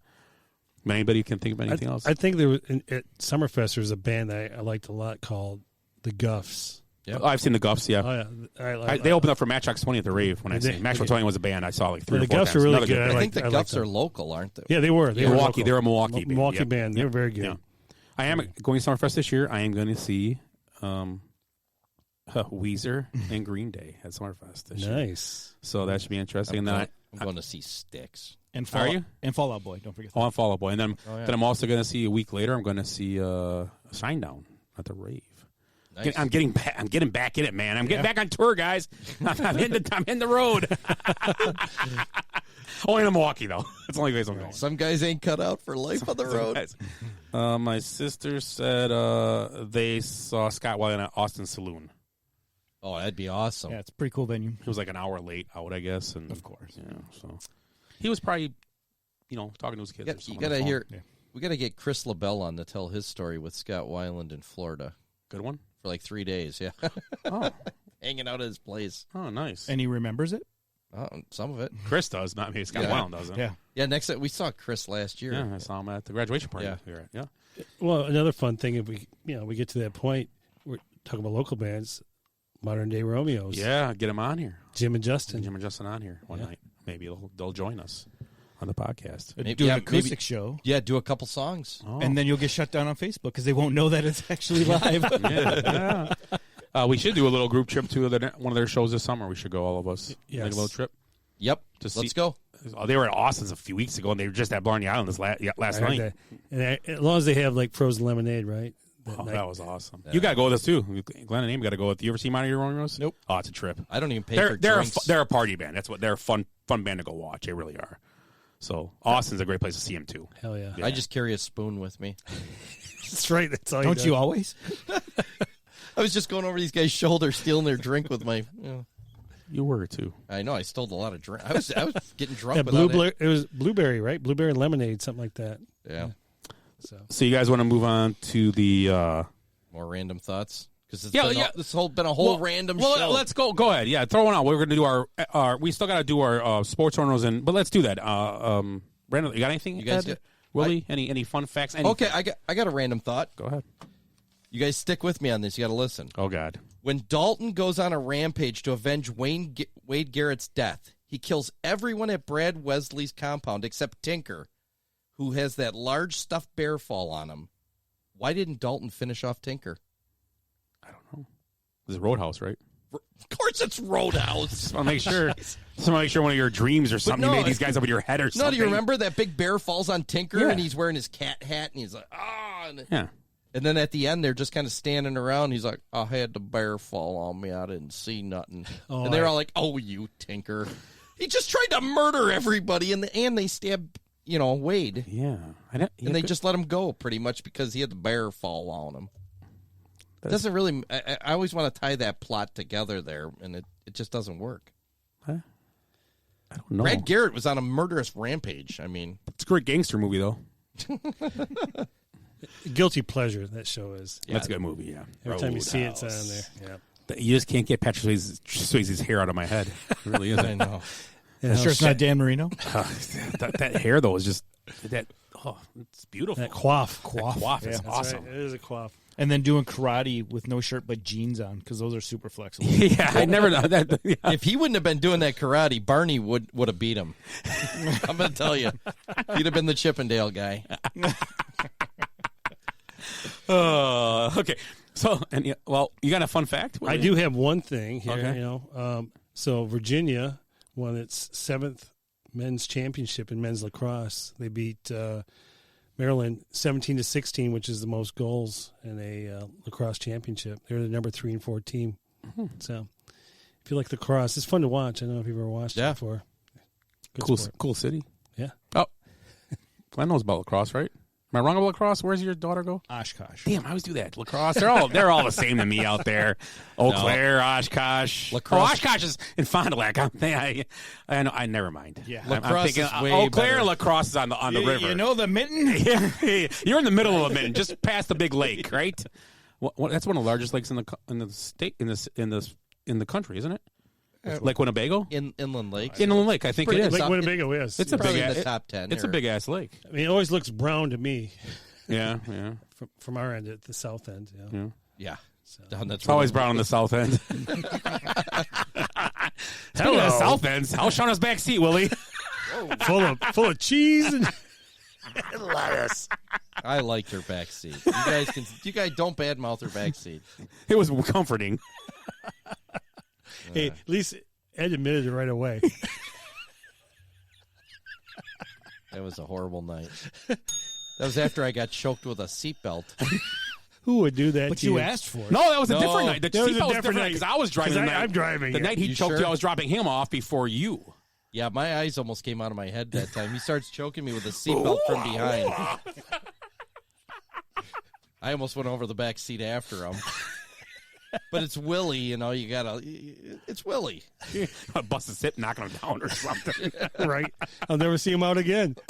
She's at his age, he'll probably be dead. I don't want to... I was just going to say, he doesn't Here we have are. long to live. 10 years later. Let Willie do Willie. So that was the only fun fact. Okay, so... Did I ever tell you the first time I went out with Willie? You were there. You weren't, Glenn. Did you ever hear this? No, that was a great story. I warned you. Flint's Inn, we're playing... Softball. Friday night softball. So Friday night, it's the first time I ever played ball with Willie, and we get to the bar and we're drinking, and Scott's like, "Yeah, I got to get up early in the morning." It was pretty late already, and Willie's like, you can get a ride home with me, Ed." I'm like, "Okay." And Scott's over there going, no, don't do it, and I'm like, "Yeah, I don't have to be anywhere tomorrow. I'll go out with Willie." I don't know what happened, but I think we ended up in some Bangladeshi, opium room or something. I don't know. You got home late. We got home late. Well, at least he didn't leave you there. But we had a lot of drinks bought for us. Yeah, we did. I don't know what we were doing. You woke up to those aren't two pillows? I think I gave 2 hand jibbers and a... It was a wild night, though. It was But you got home. Scott didn't get home, remember? Yeah, at least you got a right. ride. That was years later. That was the first time I ever met Willie. First day. Well, no, I met him once before, but that was the first time I ever went out. And man, We had a good time. that was a long night. Absolutely. Good times. Sorry, I wasted some time on the show. No, that was good. It happens every time. Well, Witty but banter. I did get a ride home. Yeah, I didn't. You got right home just that one time. Don't worry, I'm going to avenge that one day. Up in Fondy. Hey, fun fact. I hope I'm there. Hope Shauna's on her way home from Door County because she needs to pick you up. Yeah. Lake Winnebago. Fond du Lac means foot of the lake. Foot of the lake. Didn't Alice Cooper teach that in Wayne's World? No, I spent a week in Fond du Lac after a flood a couple years ago. So I learned We that. were there. We played the weekend after. Oh, yeah, that was Milwaukee was the thing. Yeah, that's Milwaukee was that Alice Cooper in Wayne's World? Yes. Okay, well, Yeah. fun. Yeah, actually, there's a great documentary on the guy who kind of made Alice Cooper who he is, and they talk about that's how he launched that next phase of his career with like that album, Poison, and okay. Yep. That album came out after that? Right at that time, yeah. And they worked the deal where he could just have like one line in there. Smart. Yep. The guy is a genius. I have to look up the name of the documentary. Great documentary. Kind of like the guy who invented Froyo. Same concept. Alice Cooper and Froyo. Yeah, very similar. But is it fat free? So this came out this week. Are going to have a big Tom Brady and Phil Mickelson versus Aaron Rodgers and Bryson DeChambeau, and the next golf twosome battle. Bryson DeChambeau and what's his name do not like each other. Right. Koepka. Brooks Koepka. That was a great little video going around. Like he just rolls his eyes and says, "F that guy, man." So he walks behind him. He actually says, I think it's effing Christ or something. Yeah, effing Christ. Because it sounds like Bryson almost, the way he said it. I think that guy should be the on-the-field reporter. Brooks, wouldn't that be awesome? Yeah. And actually, when that came out, Brooks Koepka reposted and goes, "Sorry about this, Aaron," because he had to be DeChambeau's partner because they're partners. Aaron Rodgers and DeChambeau are partners against Brady and Mickelson. I'm picking Mickelson and Brady right now. That's my pick. Oh yeah, for sure. Brady never loses anything. Brady losing to Tom. Aaron Rodgers. Aaron Rodgers might quit before it starts. He might have to be traded to Phil Mickelson's team. He's going to hold out. 3-1. So speaking of Rodgers, tomorrow is D-Day. Yes. Tomorrow is the big day, they're saying. We're going to find out what Rodgers' future may hold. It may happen tomorrow if he gets traded. It's Aaron and Julio down at the schoolyard. June 1st. And I've seen this a few times this week already. Well, if they trade for Julio Jones, will Aaron Rodgers leave? Here's the bottom line with this. The Packers have never did a move with guys that make sense. Julio Jones does not make sense for what they want for the guy. Why would the Packers trade away any kind of now at this point trade away a first-round pick for Julio Jones, who hasn't played a full season in how many years? It's not like they're getting, DK Metcalf or something. They're not getting a guy like that. They're getting. I think the Packers would be stupid to sign Julio Jones. I don't know. I think. I don't even know how they could work it financially. Yeah, well, because he's 15 and 23 the next few years or something like that. Not whatever. It's a lot of money. It's preposterous. It's a stupid Packer fan asking that question. Yeah, I just don't know why you would take that. But Rodgers, I mean, Eddie, you're the Packer fan here, the one. I mean, so what do you think tomorrow? And we can ask everybody. What do you think tomorrow holds for Aaron Rodgers, if anything? Nothing. You don't think that's going to happen tomorrow? I don't think anything's going to happen. What do you think, Willie? Crickets. I think it's going to be sitting there and, prove me wrong, but I just think they're going to say, hey, no, we want you. You need to be here. Yeah. Who else are you going to win with? Right? Where are you going to go? Jordan Love? I mean, no, I think that's the only way. I mean, I think that he's going to be a Packer. He's got to be. Something to think about. Honestly, I don't think he's going anywhere either, but that new provision where they can split the salary cap hit over 2 years now if they release him or trade him. So Julio Jones to take into consideration as well. I don't see but him. It's still like 15 and 20 for him or 12. It's a lot for Julio Jones. Money. I can't imagine. And Rodgers is pushing. him. Rodgers, you're pushing 30 and 30 or 23 and 23. It was something like that. Yeah. So, I mean, here's what I look at it as: if this guy will not, if the Packers really offer them the most money possible, they said we're going to give you big, and this is what's going on. We don't know what's true and what's not true. Obviously, we know nothing. The guy. We are small potatoes, but even the big potatoes don't know what's going on in media. They don't have no idea. ESPN, they're telling you things. They don't know. Okay, but here's the bottom line. If I'm the Packers and I said we've offered them all this money. Okay, we offer them. We've done everything we can to make this guy happy. Okay, we've said here's the truck. We're going to back it up. We're going to sign you 4 more years, so you're 40 or whatever. And he said no to that. Now you only have him for 2 more years. Okay. You could win next year. They're built to win still. They're going to be a top 5 team, power ranking team when the season starts. They will with the whole league, not just NFC, the whole league. But big picture wise is that if some team's going to walk up to you and go, "We'll give you 3 first rounders and this guy and this guy," okay, you kind of have to go, screw it. I mean, what? It's not like you're trading away Mahomes, who's got 10 more years left, probably. Right. Okay. You're trading away someone that is going to be around, and he's already acted wishy-washy. There's already been word that he's talked about retirement from people. one ex-player says he said it, another ex-player he'll never do. Told me this, so now the ex-players are saying stuff that we don't know it's true. We don't know. And here's the problem I have. You got all these guys at camp, and he's on Hawaii on vacation. Mm-hmm. I mean, I guess so. And they got in a fight during that thing. Oh, who did? Who was he with? Shailene? No. There was another he couple. was with another couple, and He's that an guy actor. got in a brawl in like a bathroom or something. Okay. Or He's an actor or something. Like Yeah. that. Yeah. I don't know. Who And that is. so So yeah. I So they had to come home early. And I'm not. I don't care what happens either way. I mean, here's the thing: for the Bears, it makes them doesn't change anything that happens in Hallis Hall. Doesn't change a thing for them. Okay, but to me, I mean, if they're a team, if you're going to get picks, and it could be 4 first rounders, man. I know you have no guarantee of getting a player of that caliber ever, but in 2 years you won't care about that anymore, right?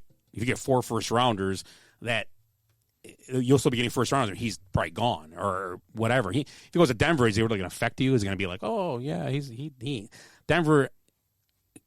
They're going to be ranked higher for Rodgers go there. Obviously, any team Rodgers goes to is going to jump up into the conversation, no matter who they are, right? Yeah, it doesn't matter who they are. But we've all said this: the Packers without Rodgers is the Broncos. Yeah, but they're going to be without Rodgers eventually here. That's what I'm saying. It's coming up quick. That's what I'm saying. So why? That's what I'm saying. So why is it a good point that why wouldn't you just trade him then if he's not going to be here?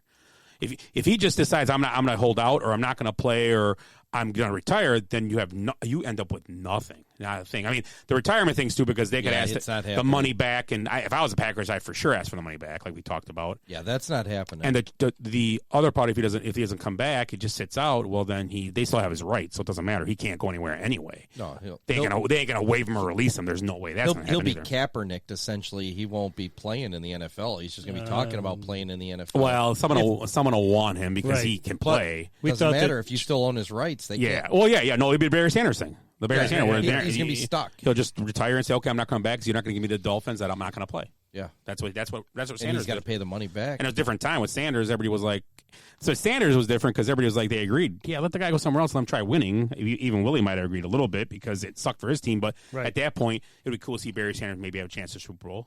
Right, absolutely. And Gunn would have loved it. Dan Marino would have got Barry Sanders. So, but the flip side of it, no Packer. I mean, I mean, what do you do right now? Say the Broncos come and say we're going to give you 4 first rounders. I trade them. I'd have no hope. It would be a no-brainer for me, and you don't have to like me or not. If I'm the front office, if you talk, we push them out. Maybe they did a little bit. That's their own fault. That they have to cross that bridge when they come to it. But if they're going to offer you 4 first rounders, and it is the Broncos picks, which now you got to remember, Rodgers goes there, so that top 12 pick becomes a 15 to 20, 25. Yeah. That's not going to be. It's not going to be. But it's still first round picks that you could parlay into something. Maybe you turn around. But they've been talked. They're going to give him back a Cortland Sutton, maybe. Okay, which. He's a good receiver. I mean, great. That's awesome. That's cool.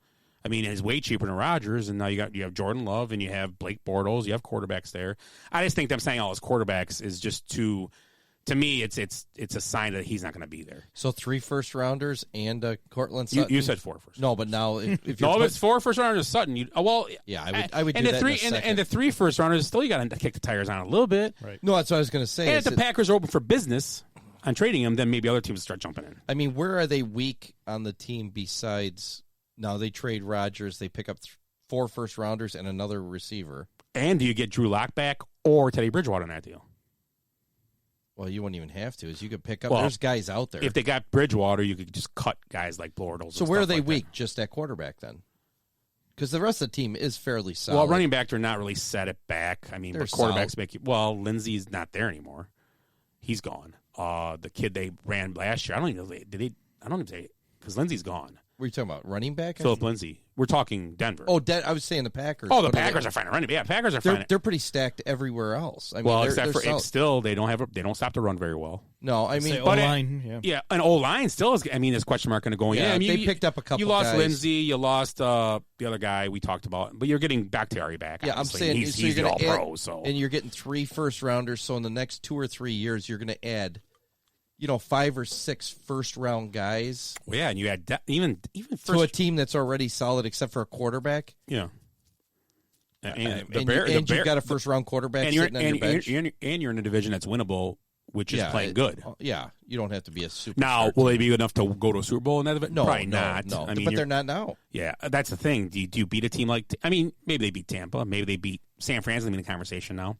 because they'll be healthy again. The Rams, I think, are going to be a team that might be someone to watch this year. So Arizona will be in the conversation just because the young quarterback, they got the receivers. That's not a rumor. If the Rams win that division, or I mean, if they come out of that division, then they're going to be favored. That's a tough division because that's going to be a great division. So pretty much whoever comes out of that division is going to be. Yeah, but I get it. I mean, Dave. I mean, I guess I'm gonna agree that he's not going to. But man, it'd be hard for me not to say okay. And tomorrow's the day. It's been very quiet for like a week or two. Besides his appearance on all hopped up, all stoned on SportsCenter, which was hilarious. I thought it was a great interview. Kenny Mayne was the best at the end. F you, Aaron Rodgers, and walked away. That was hilarious. And Kenny Mayne retired or left SportsCenter. He walked out. Great guy. Yeah, I mean, great. Hate to see him go, but he's got his own like podcast thing or something. coming up, he's going to go the path of Dan Patrick. I have a feeling he'll have his own good thing for him because he's got great humor like Patrick. He's a funny guy. He really got to is. get out of that communist ESPN regime. The mothership. The mothership. That's as Dan calls it. So, Willie, you look like. Oh, I'm sorry. Real quick, Yeah. just to set the record straight, because Eric's spreading false lies. Rodgers did not punch Miles Teller. Miles got punched by a wedding planner that owed him money. Yeah, it was. Yeah, and Rodgers wasn't there. Miles owed a wedding planner. That's what I said. Okay, Yeah. From 2019. That's who was in that picture. I saw the picture and I couldn't figure out about Miles Teller. Yep. He was from that movie, the gambling movie, right? Oh yeah, you know what? He was the drummer in that. He was the gambling drummer in. Yeah. No, he was. What was that movie about the card guys? Yeah, he was in that with the guy Rounders. No, the other one with where wasn't Kevin Spacey in it too? I'm looking it up.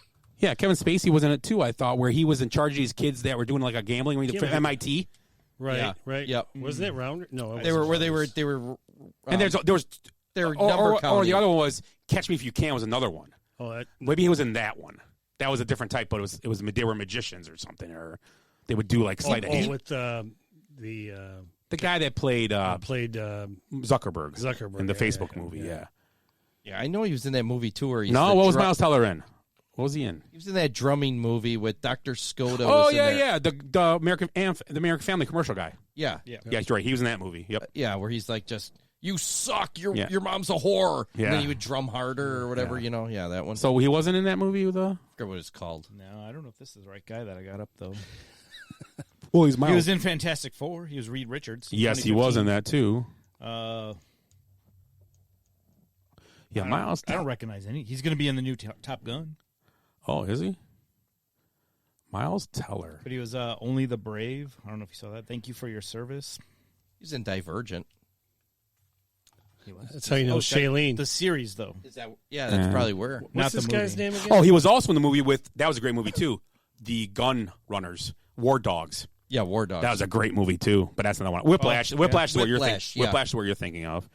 Thank you. I don't. Yeah, I'm off with him on that. I thought he was in a movie, but He's like a B movie guy. Yeah. Well, he's more of like a almost like these independent type films. He's a pretty good actor type guy, but I'd punch that little shit in the face. Yeah, he's got that kind of. He's got a punchable face. He does a little bit. Yeah. So I don't know him. I thought he was in one, but seems like a guy Aaron Rodgers Rodgers would be hanging around with. Kind of. Yeah. So football, he brought up Virginia said before, and I thought his the McCaskies. There's been rumblings they might be trying to sell a team, possibly. What? So there's been inner talks. They're arguing amongst themselves. They want to sell the team, and I don't know if Virginia's behind selling or I don't know. I hope Ricketts gets it. And the plan too. The big rumor is that they're trying to go to Arlington Heights too. I would be all for that. Moving to Arlington Heights. Me and you'll get tickets then. at the racetrack spot. They're going to take over the Arlington racetrack area. Right. The only thing, they have a lease through 2030, but with the money involved, they could just buy that lease out. I'm sure the city. It's just a terrible situation for an NFL team.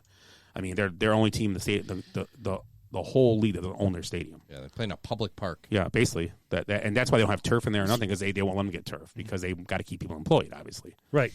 Unions. I thought they were going to be closer to like Rosemont over there. Rosemont that's what people back in the day. The Cubs. Well, they had mentioned when they offered the Cubs the tax free. That was my biggest thing. The Bears just said they don't want it. We'll take it. Yeah, because they would have took it. But Arlington Heights is a perfect spot for that, because that track size obviously would be where a stadium would sit, and you have the parking. I mean, there's areas all around there, and tailgating and stuff. You could do everything there. I mean that, and then Arlington would become just a bigger area, and during game day, it'd be a great place. But Wouldn't take you 4 hours to get to a game. Yeah, I mean, getting there is not the bad part. It's leaving that sucks. So that's the problem with those games. So, but who knows? I mean, but the inner working, like I said, the big thing is right now is a little inner squabble supposedly about them wanting to sell, and don't know what the franchise would value with that stadium. But I heard they're valued in the top 5 without a stadium. That's what's the craziest thing about it. That's insane. I'll tell you what, they go to Arlington Heights, I'm going to be a Bears fan because that's a lot closer and easier to get to. A lot easier. And at that time, and a nicer stadium. And they won't have Rodgers anymore for sure. Yeah, it's going to be way past that time. That'll be years away. Justin Fields we'll be like, oh man, Justin Fields on his 3rd MVP. He says he's not coming in. He hates the team. Wait, I'm going to be Eric. Yep. There's one of my eyes. No, when Justin Fields is holding out and not going to OTAs, and I'm going to be like, see, perfect for me. Yeah, I'm used to this I'm shit. used to this crap. Yeah. They're actually number 7 most valuable. 7, okay. Still, behind the Jets. Without a stadium, though. Yeah, but the Jets own a stadium, too. Well, they don't. They share with the Giants. Yeah, I was going to say. But So I think this is a perfect segue. to our owners. Yes. Oh, yeah, let's go. Let's do our best sports owners. Let's start up with our usual is, it's Ed that usually starts. So, Ed.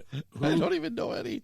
Well, you do? I'm going to go Mark Cuban. Yeah, okay. Yeah, and I'll tell you why, because what he did to their locker room, I mean, I heard all these stories. They have their own, like, TVs. They can watch all their own tape for each guy. They have these comfortable chairs, and they're not chairs for little people. They're chairs for big people. The locker rooms for big people, not little people. So, I mean, the only person that would have been, ticked off if he played for that team would have been Spud Webb or something like that. So his legs be dangling from the chairs. The whole facility, not just the locker room, the training yeah. facility. Yeah. Oh, absolutely. He modernized it. So I'll go the easy one, Robert Kraft, what he did for the Patriots. I mean, they were about to move, I think, before he bought them. Mm-hmm. Yep. Gillette. His money was made at Gillette, right? Yeah, I think so. He was a Gillette guy? Yeah. Well, it's named Gillette Stadium, now. yeah. No, he had massage parlors all over the New England area. Yeah. Good call. Willie. That's why I like him. I'm going with Mike Ilitch. Took over the Dead Wings, made them the Red Wings, and he also, he started out. He was a Tiger, and he got an injury, and they went and started a pizza joint after that. Thank God, I guess, and then he brought in Scotty Bowman, right? Changed the path of the franchise. So Mike Ilitch, yeah, he's top notch. Okay, I'm gonna go with the Rooney family, the Steelers, and I'm gonna go. My second one will be Pat Bowen, who owned the Broncos, and his family still owns it. But yes, I'll go with those two. Jerry Buss, because you know what, they really miss him. Yeah. And Glenn Steinbrenner. The Evil Empire. That's a good call. Hey, they won, though. Yep. Just win, baby. Is that was there? No, I was. Oh, another guy. Sorry. Well, the funny thing about him, we all probably know this, that he was actually against free agency. But now he dominates through free agency. Do you think he did it over almost in spite? Probably. Oh, you want free agency? Yeah. Okay, I'll show you why this is bad. Right. Make it I'm rain. just saying. I can do it. No, I can do it. A's can't. Brewers can't. They can't do it. I can do it, though. And the Mets and the Cubs and White Sox aren't going to do it. They got the markets. They ain't going to do it with me. Boston, they finally caught on and did it with them. So maybe he did it in spite. Good for him. Maybe he's the evil guy, but maybe he was the guy that actually they should have listened to. Maybe. Yeah, he changed everything. Yeah. Again. Yep. I got another guy that changed everything. Walter O'Malley from the Dodgers when they were in Brooklyn, and they went first. He got him moved out west. I want to believe they were the first team that moved out west. Was that right? Before the Giants, Willie, you were there.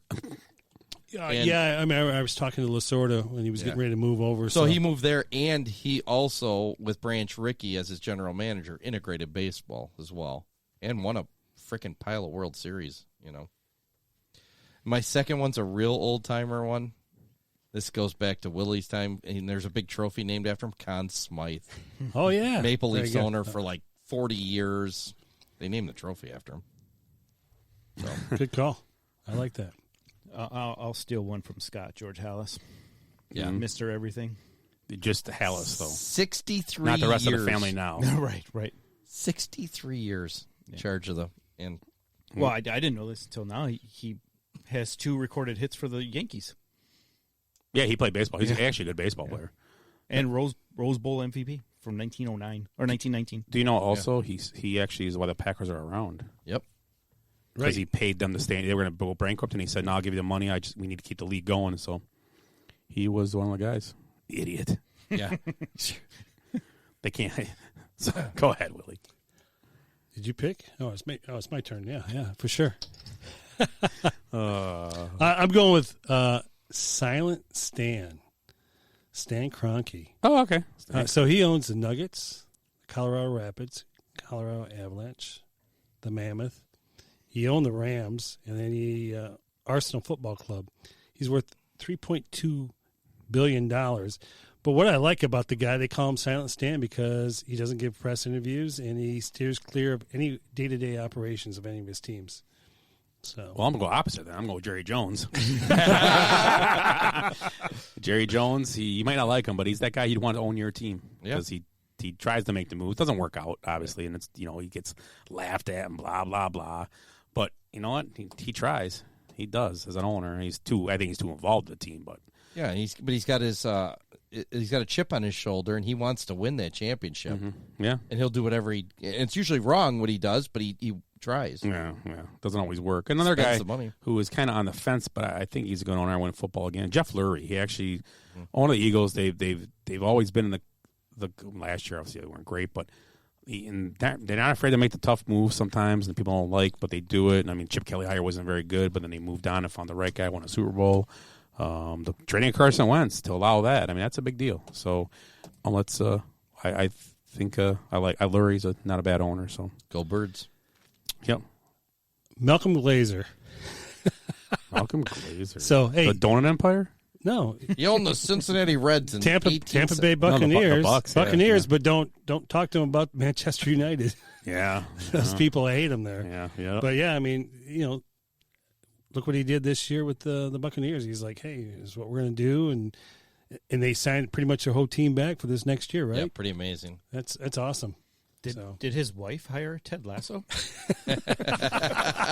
That's great. Ted Lasso. Since I'm sitting in this chair, I will go with the Green Bay Packers, Inc., which is we all know that nobody really owns the Packers other than stock shareholders. If you have the shares, you're part of it. So there's really no, single owner, I should say. But, I mean, you guys all know Wisconsin Packers fans will buy that stock. I mean, they'll trade their kids for that stock. Yeah.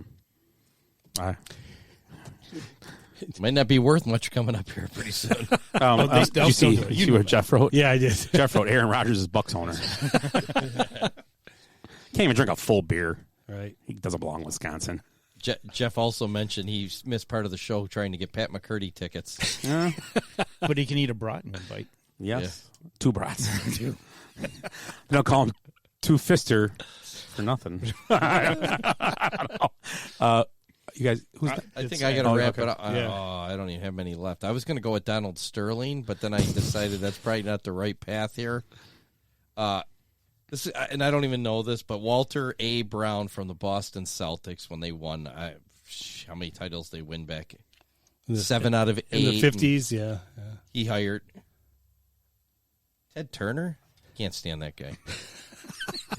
Remember when was it which show was that? Was that The Simpsons where he had sex with the dogs and they all looked like Ted Turner?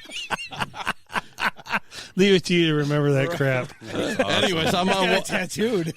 I've got Walter A. Brown going here.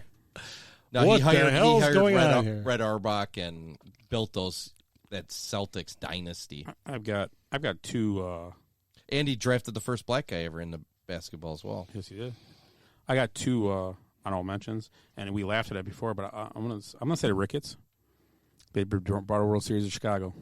Might not be great with it, but they have no money now. Well, they built that whole area. And they built the whole area, and they have a network now. I mean, they built the team correctly, and they're almost a model after Yankees what the Yankees did. Kind of took a little bit of Boston's idea with the Yawkey Way area around Boston, and they took the concept of what they're doing out in New York with their own station and all that. But they did bring a World Series to Chicago. So, hey, that is good stuff. And another guy, kind of a different, Richard Childress. the racing NASCAR guy. Good call. Yes. Great owner. Always had winning cars. Along with who was the other guy? The guy that owned who was the other big racing owner back then when I used to watch it a lot? It's not Penske because that's the Childress, and then there was I thought it was the guy that owned Labonte, Bobby Labonte car and all that. They were always, but these guys are always in the count in the mix for always winning championships. Might have been Jeff Gordon's owner actually. Childress and.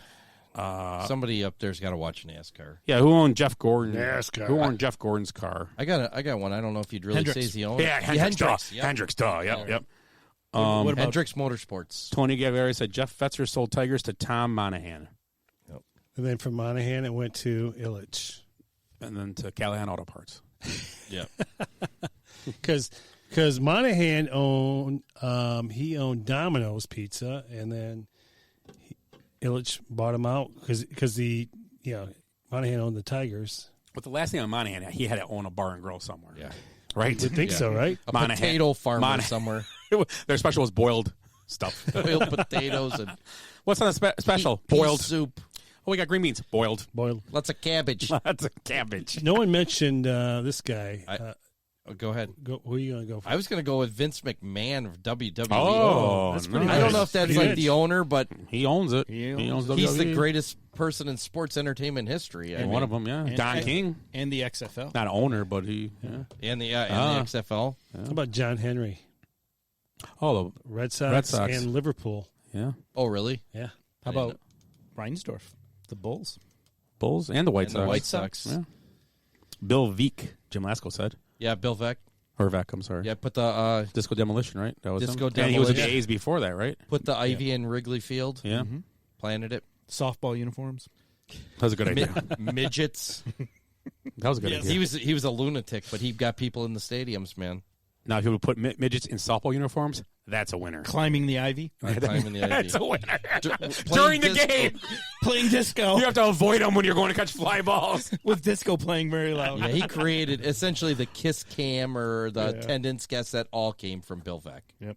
You know what the best... Now, I hate to change... You got another one? Anybody? I changed subject, but you know what the best cam at games are? The reverse cam now they have when people are eating food. And it and comes they show, back and out they of- show yeah. it back. I've never seen that. Oh, you never seen that? Oh, gross. Oh my God! People Especially are when the like, guy swallows a whole hot dog. yeah, they all and all of a sudden it's chewing, but it goes back together.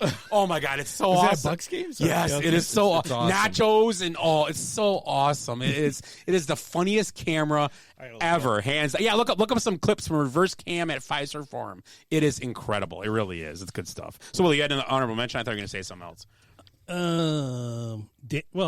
Daniel Gilbert.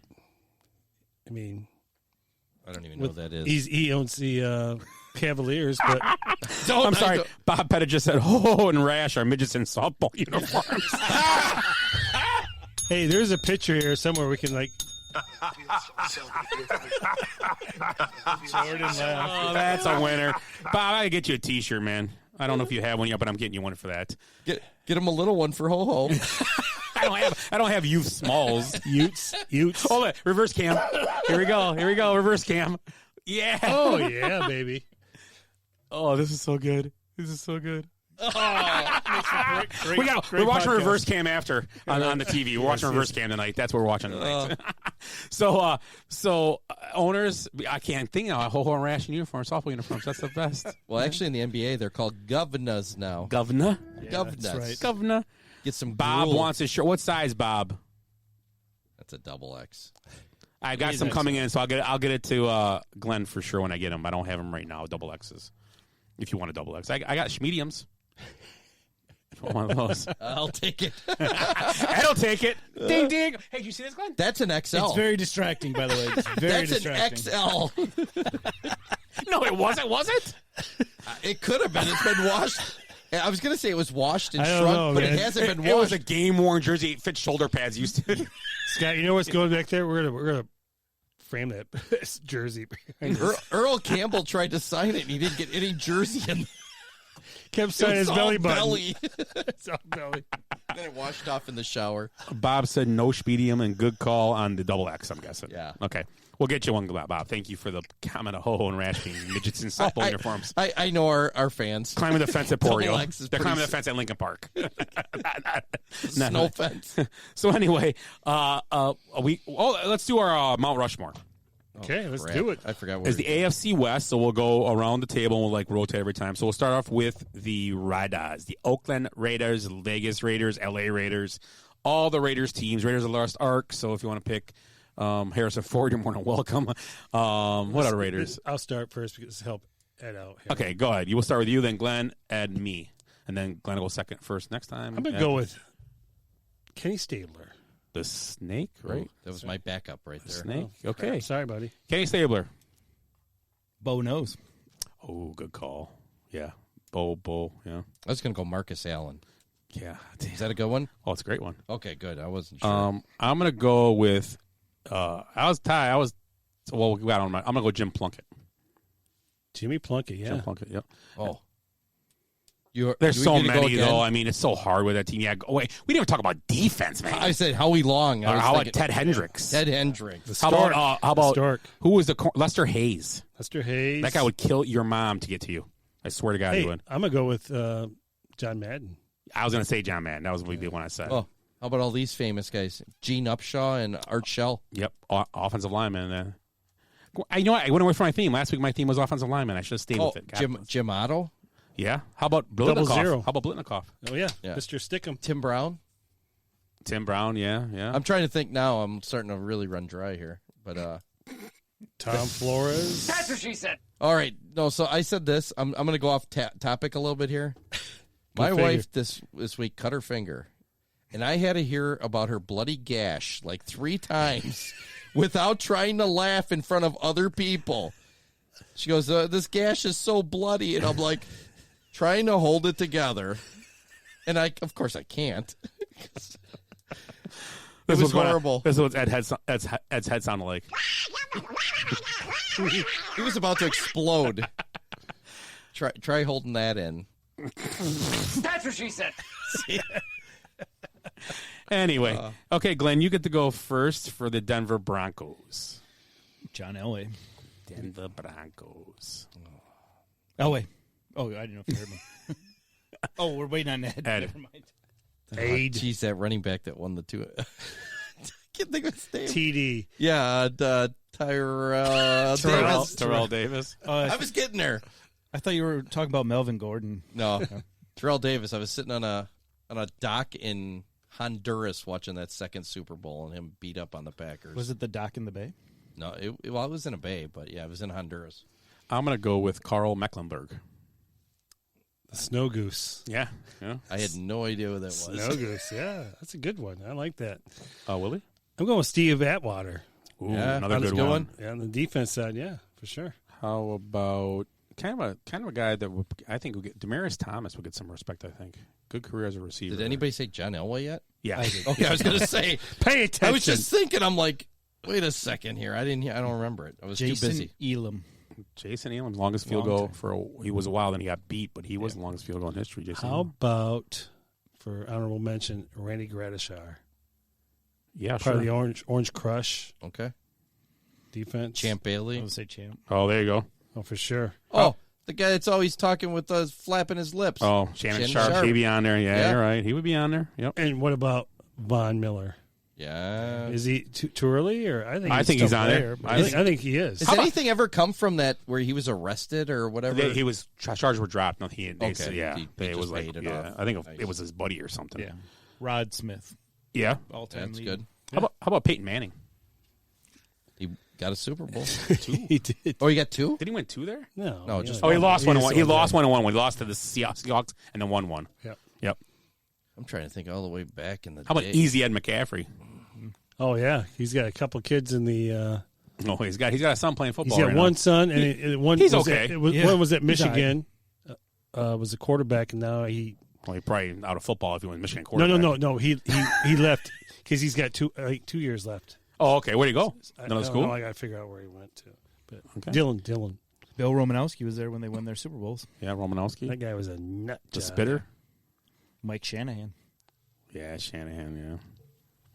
How about John Fox? No, I'm just kidding. I'm How about Pat Bowlen? Pat Bowlen, definitely. Yeah, for sure. Yeah. So we're gonna our next team will be the San Diego Chargers, or the LA Chargers, but I don't think we'll have any on there now. Well, we might. Who knows? So Ed, that's you. I'm gonna go Dan Fouts. That's terrible. Probably is. I don't remember. As a couple, I'm gonna go with Junior Seau. Yeah, for sure. Seau, I said. Seau. Oh, there's a great one here, and I went defense. But go ahead, Willie. I'm going to go with Lance Allworth. Because you know why? He was the first AFL player inducted into the Hall of Fame, the Pro Football Hall of Fame. Okay. So, Bambi. Glenn? It's kind of a toss-up. Antonio Gates. Yeah, that's a good one. Or LT, LaDainian Tomlinson. I think Lily Thomason needs to be on the list. I messed up. He needs to be on the list. Yeah. He could arguably be the best player in their history. Right. It'd be close. It'd be close. I mean, Dan Fouts is hard. It's hard to fight with, or Phillip Rivers too. Well, Junior Seau even too. Right. I mean, defensive. I say Seau. Yeah, but I mean, Seau was a monster too, and it's a shame he didn't win a Super Bowl. Right. Because it was undefeated season with the Patriots, and they ended up not winning. That you was say a shame. Phil Rivers yet? Yeah, he's been there forever. You know Miss Phil? And then Leslie O'Neal. John Jefferson. Oh, yeah. Back in the day. Well, Junior, I want to go back to Junior for just a second. He's important because his suicide is what started the slicing of the brains and seeing all the damage. Yeah. Yeah, he's I think Junior Seau needs to be on San Diego there. had quite a few good players back in the day. Back in the day. 80s, you know. Kellen Winslow. Yeah, Kellen Winslow. Before Gates, yeah. Okay, so our next team, it's the Chiefs, and I'll start the Chiefs off. There's so many good players, but I'm going to go with another guy that died too soon, Derek Thomas. Derek Thomas was a beast. Sure. He obviously is one of the greatest ever for the Chiefs, and one of the greatest ever in the NFL. So, Willie. Like you said, there's a lot of good guys here. I'm going to go with Tony Gonzalez. That's a great one. Well, he's the best tight end in the history of the NFL. Right. I believe. It's hard to argue with that. He was so good, and his longevity, and even when he was at the end of his career, he still was he was productive. He was. He didn't leave the game kind of like Antonio Gates' last couple of years were kind of like, okay, he's limping around to the finish. Right. Where Tony Gonzalez played kind of his own terms. He went to the Falcons. Didn't he? Yeah, he I think he ended was with at the Falcons. Yeah, he did. Yeah, but did he didn't play in that Super Bowl that they lost to the. Was he still with them when they lost Super Bowl to the Patriots? Because it would have been nice to see him win a Super Bowl too. But and he's good. I like him a lot on NFL. And he can Fox. still complete a sentence. Yeah, on the air. So go ahead. His predecessor, Kelsey. Oh, I just love the way that guy plays. Another a lot of fire in him. Another guy going to be in the record books at the end, or already is. Len Dawson. He had four championships there. First Super Bowl. Played in the first Super Bowl. Yeah. How about Will Shields?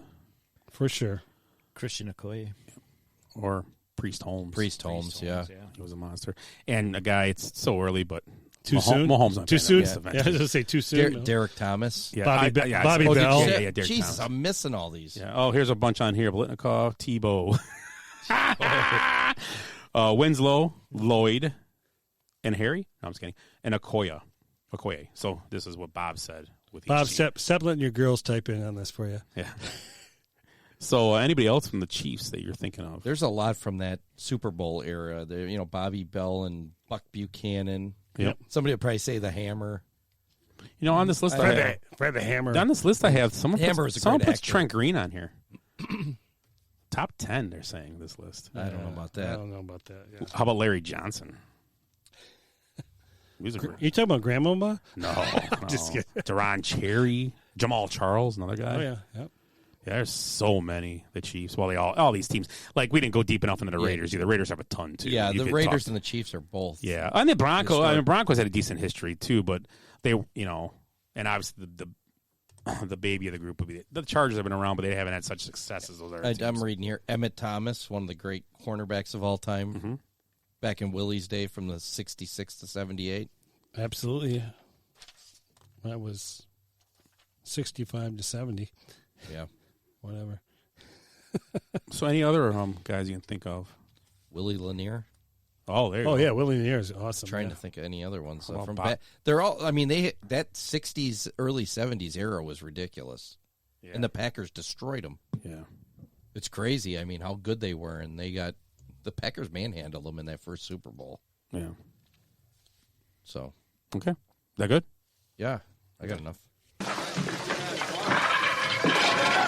Everybody into the shower! Anybody in the shower in 10 seconds gonna get fined $100! Larry! 1 Mississippi, 2 Mississippi, 3 Mississippi, 4 Mississippi, Get in 5 there. Mississippi, Hurry it up. 6 Mississippi, 7 Mississippi, 8 Mississippi, 9 Mississippi, 10 Mississippi. All right, guys, it's Memorial Day. I just want to preface that, and then did anybody see co-president Kamala's tweet about Memorial Day?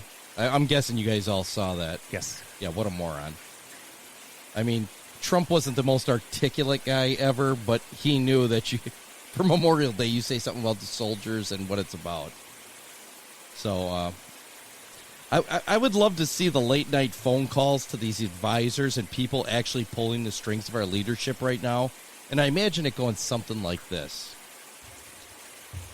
Oh, hold on. Ring, ring. There you go. Okay, Perfect. sorry.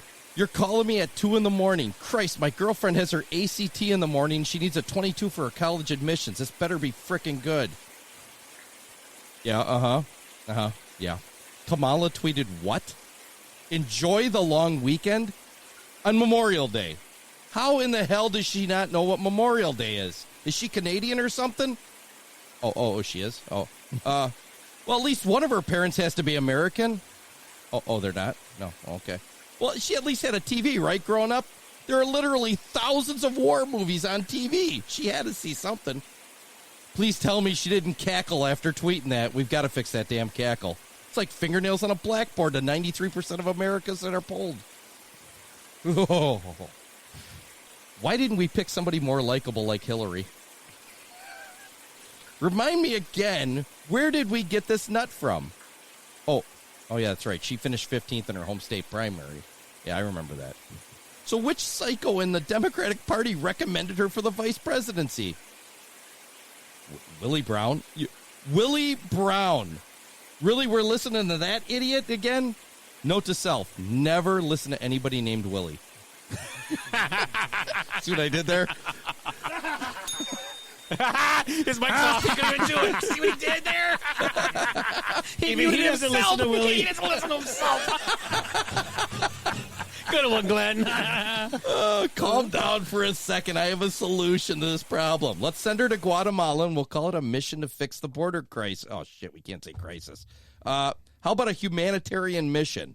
And remember, no reporters. How many times do I have to stress this? Less Kamala is a good thing. It means we have less to fix.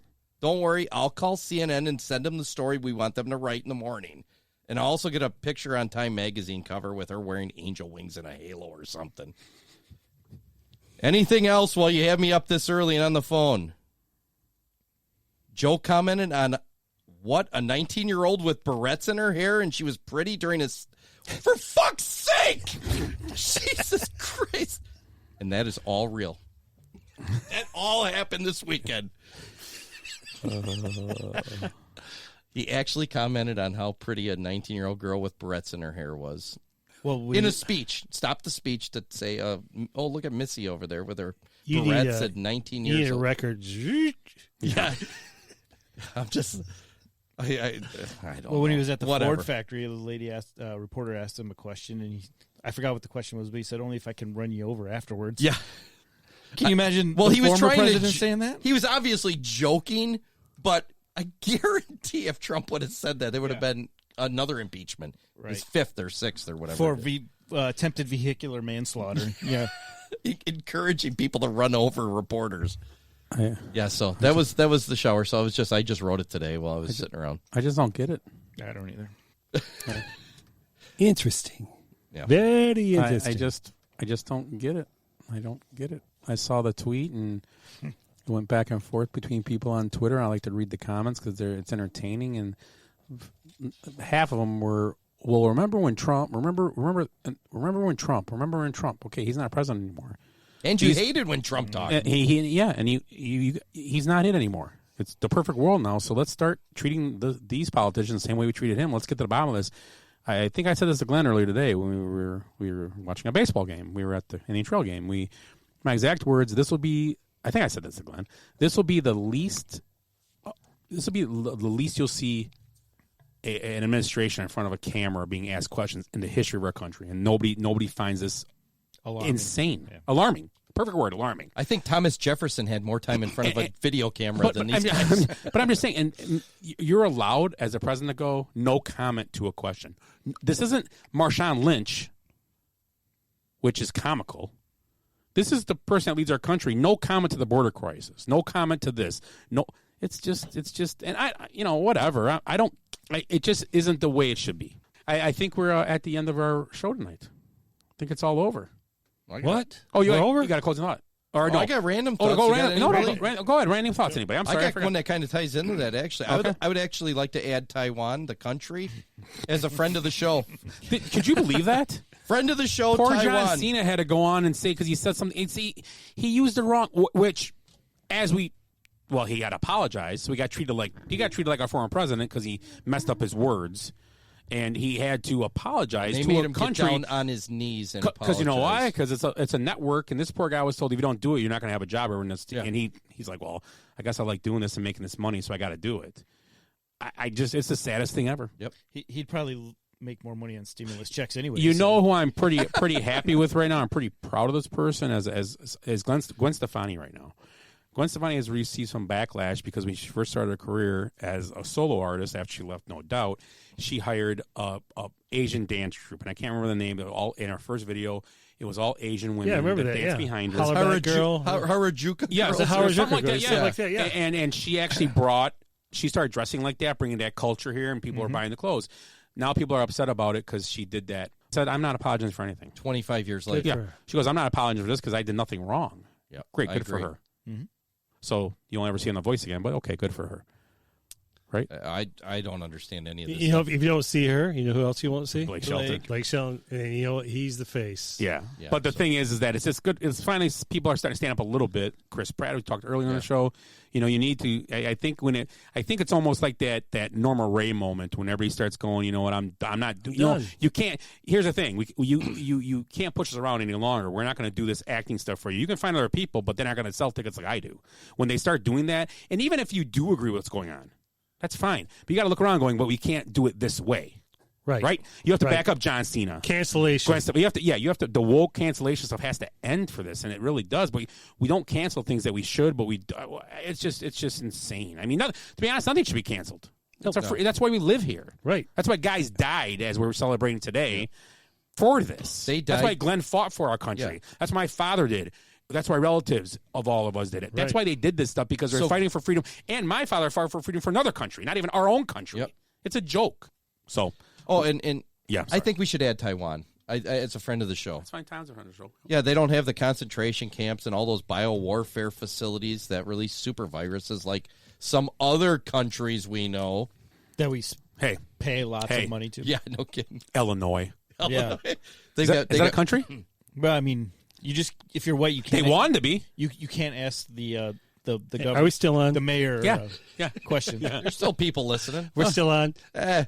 We just lost half our crowd. No, Democrats buy tennis shoes too. So, anything else, Ed? Any other closing thoughts? So yesterday during Seventh Inning Stretch, was it a live person? No, Ron Santo. Ron Santo. So today it was Jeff Garlin. Jeff Garlin, which was awesome. Jeff Garlin. He's great. From the Goldbergs. And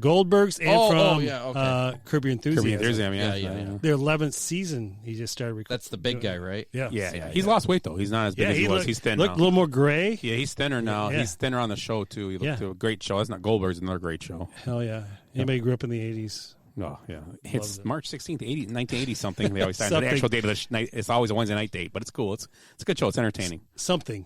Because it's 80. So it's kind of have to does figure like it the out time thing like the 70s show does and just keeps going. If you ever get a chance to watch it, you would enjoy it. Yeah. I've seen some. Yeah, it's a good show. I like it.